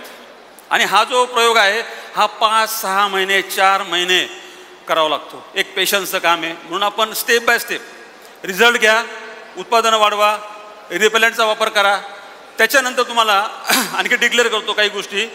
भविष्यामध्ये रेसिड्यू फ्री फार्मिंग, एक दबक्या आवाजामध्ये बॅकएंडला चाललेलं असतं काम, ज्याला बोलला तर रेसिड्यू फ्री विषमुक्त अन्न निर्मितीच्या अभियानाला बायोटोरियमची सुरुवात 15 मे पासून झालेली आहे. तुमच्या शेती करण्याच्या पद्धतीमध्ये विषाचं प्रमाण हळूहळू कमी होत चाललं आणि विषमुक्त अन्न तुम्ही कळत न कळत लोकांना सर्विंग करायला सुरुवात केलेली आहे, त्याची सुरुवात झालेली आहे. तरीसुद्धा येणाऱ्या काळामध्ये 4-5 कीटकनाशकं ज्याला मिनिमम रेसिड्यू लेवल असेल, लेबल क्लेम असेल, शासन मान्य असेल, गव्हर्नमेंटच्या नियमातलं असं असेल का ज्याच्यामध्ये कमीत कमी विष असेल, अशी सिरीज तुम्हाला आम्ही देऊ. आता या ठिकाणी जवळजवळ टाईमचं बंधन आहे. दुसरं बोलेल, हे पॅक आणण्याचं उद्दिष्ट तुम्हाला शुगर केन म्हणजे ऊसाच्या पिकावरती जो शेतकरी काम करतो, आधी सॉरी बोलेल, माझ्या नजरेमध्ये ऊसाचा शेतकरी हा आळशी शेतकरी आहे असं लोकांनी माझ्या डोक्यात टाकलं. मी मानत नाही, पण लोक म्हणतात ऊस करणारा शेती कसा आहे शेतकरी, पटलं. आता लोक म्हणतात, मी नाही म्हणत, मी तर म्हणतो कष्ट करतो, नांगरटी करतो, पाणी भरतो, खर्च करतो, खतं टाकतो, तो आळशी नाही. लोक म्हणतात हा आळशी शेतकरी आहे, ह्या शेतकऱ्याला उत्पन्न वाढवण्यामध्ये इंटरेस्ट नाही. आम्ही सांगतो गप्पा गोष्टी मारता मारता, मोबाईलवर चॅटिंग करता करता याच्या शेतामधलं 10 टनापासून ते 50 ते 60 मेट्रिक टनचे रेकॉर्ड ह्याच वर्षी आरसाली असेल, जूनच्या सुरूची लागवड असेल, आपण कार्यक्रम चालू करू आणि हार्वेस्टच्या वेळेस सगळे ऊसाचे रेकॉर्ड तोडूया आपण. आणि हे तोडण्याकरता जो बेसल डोस द्यावा लागतो त्या बेसल डोसची 10 प्रॉडक्ट परत ही बायोट्रेम घेऊन येते. म्हणजे अशी ह्या वर्षभरामध्ये 20 ते 25 प्रॉडक्टची एक गिफ्ट, एक भेट तुम्हाला या ठिकाणी दिली जाते. पण ते टप्प्याटप्प्याने घेऊया, लगेच मागं लागू नका. लगेच उद्या मग सॉईल हेल्थकेअरला बाजूला ठेवा आणि शुगर केनची वाट पाहत बसू नका. होईल ना असं? हां बोला, काय होता प्रश्न? मी येतो तिकडे. बरं इकडे घेऊया, जवळ आहे माझ्या. काय रे, आमच्याकडे पंढरपूरला ऊसाची शेती जास्त आहे आणि पाणी आम्ही ठिबकने देत नाही तर पाटानं पाणी देतोय आणि युरिया रासायनिक खतं वापरतोय. मग आता हे जर तुमचं प्रोडक्ट घ्यायचं म्हणलं तर मग ते रासायनिक खतं बंद करायची का? अगदी योग्य प्रश्न आहे. आणि सुरुवातीला मी बोललो होतो पण वेळ अभाव असल्यामुळे थोडासा कट मारला. रासायनिक शेतीला नावच ठेवू नका. जर तुमच्याकडं DAPला रिप्लेस करायला जर नॅचरल म्हणजे नैसर्गिक जर पद्धतीचा कुठला घटक असेल का तो DAPचं काम करतो तर DAP बंद करा. अन्यथा DAPला भाजीमध्ये जेवढं मीठ असतं तेवढंच वापरून आपण वाटीभर रिझल्ट काढू. कारण रासायनिक खतांचा वापर बंद करायचा नाही आहे. मी आज सांगतो, कुठलाही तज्ज्ञ, कुठलाही रथी महारथी ह्या डायसवर आणा आणि सांगा यांना की तुम्हाला या ठिकाणी रासायनिक खतं बंद करायचे आणि शाश्वत नफ्याची शेती करायची. होणार नाही. म्हणून म्हटलं बेसल डोस वाढवत जाऊ. हळूहळू रासायनिक खतं बिलकुल झिरोवर आणण्याची क्षमता आपल्यामध्ये आहे. रासायनिक खतं आहे तसे वापरा. दुसरा प्रश्न येईल का द्रव स्वरूपातली खतं ड्रीप नाही, पंपावरने फवारता येत नाही तर काय करावं लागेल? मातीमध्ये कालवा. येणारे सेंद्रिय पदार्थ ऑर्गॅनिक मॅन्युअर येईल त्यामध्ये कालवा आणि मातीत टाकून द्या. दुसरा नेक्स्ट प्रश्न. समाधान झालंय? समाधान झालंय? ओके. पण एक आहे, मातीमध्ये आजपर्यंत आपण कधी मिक्स करत नाही. ते आपण असं लिक्विड मिक्स करत नाही जनरली. नाही करत ना? नाही. कोण करते? कोण करते? संशोधन फवारणी ठीक आहे, संशोधन आहे ना. काल मोबाईल ऐवजी असा फोन वापरायचो ना, काल पत्र लिहायचो ना, आता SMS जातो ना. मग करूया, टाकूया, मातीत घालून टाकू. नाही पाठीवरचा पंप घेऊ. नाही काही ना पंप. एक मिनिट, फवारायला पंप योग्य आहे. सगळं आहे मला माहिती सगळं. मी सांगतो, जर 50,000चे 2 लाख होणार असेल तर ड्रीप पण टाकू. हा ड्रीप. मग मी टाकायला लागेल ड्रीपचा खर्च. नेक्स्ट ठीक आहे. सगळं सुरू. पैसा आला का सगळं होतं. कुणी आहे का? मॅडम नमस्कार सर. कारण आमच्या इकडची शेती आहे, आमच्या इकडची शेती आहे ती खडकाळ आहे आणि तिथं पिकावरती रिझल्ट येणार का? पाण्याचं प्रमाण कमी आहे खडकाळ भागात. हे बघा, या माध्यमात एक उत्तर देतो. पिकाला जेवढी पाहिजे तेवढीच देतो. तुम्ही जर 10 किलो DAP टाकला आणि पिकाला जर 100 ग्रॅमची गरज असेल, पीक 100 ग्रॅमच घेतं. जर 1 लिटर पाण्याची गरज असेल आणि 100 लिटर पाणी टाकलं तर तो 1 लिटरच घेईल. जेवढं पाणी आहे तेवढं जर अन्नद्रव्यांचं यांचं जर व्यवस्थित तुम्ही जर मॅनेज केलं आणि ही मॅनेजमेंट तुम्ही करू शकलात, कमी पाण्यामध्ये कमी खतामध्ये चांगली शेती करू शकता. याची उदाहरणं आणि व्हिडिओ तुम्हाला मी परत पाठवेल. जमेल? तेच करायचं आपल्याला. नेक्स्ट सर, मला असं वाटतं प्रश्नोत्तर चालू राहतील. बोला. माझं नाव सत्यनारायण आहे. मी कर्नाटक राज्यातून धारवाड आणि हुबळीमध्ये जे ग्रामीण भागातून मी येत आहे. ओके. आमच्या गावाच्या जमिनीत 15% बागायत आहे, बाकी सगळं वाळवट आहे. जर बोर मारलं तरी पण खारट पाणी येते. तरी पण आम्ही सॉईल कन्झर्वेशन करून ऑन फार्म डेव्हलपमेंट करून पीक उगवत आहे. तर काय होते, जेवढं आम्ही आपल्याला प्रोडक्शन पाहिजे तेवढं प्रोडक्शन येत नाही. तरी पण आता तुम्ही हे 3 पद्धतीचं जे अप्लाय करण्यासाठी सांगितलं, हे जर वाळवट जमीनवर आम्ही हे वापरून पीक उगवायला, मग त्याचा परिणाम काय होते हे मला जरा ऐकायचं आहे. तुमच्याकडे आता जमीन जी आहे, हा शेवटचा प्रश्न असेल कारण पुढचे जे स्पीकर आहेत त्यांना खूप आपल्याला वेळ देणं गरजेचं आहे. तुमचा प्रश्न परत एकदा समजून सांगा बरं. जमीन खडकाळ आहे, सगळ्या गोष्टींचा अभाव आहे, खूप प्रतिकूल परिस्थितीमध्ये आपण काम करतो, पण ते काम करत असताना थोडं पाणी आहे, थोडी खतं आहेत आणि शेती प्रामाणिकपणे करतो.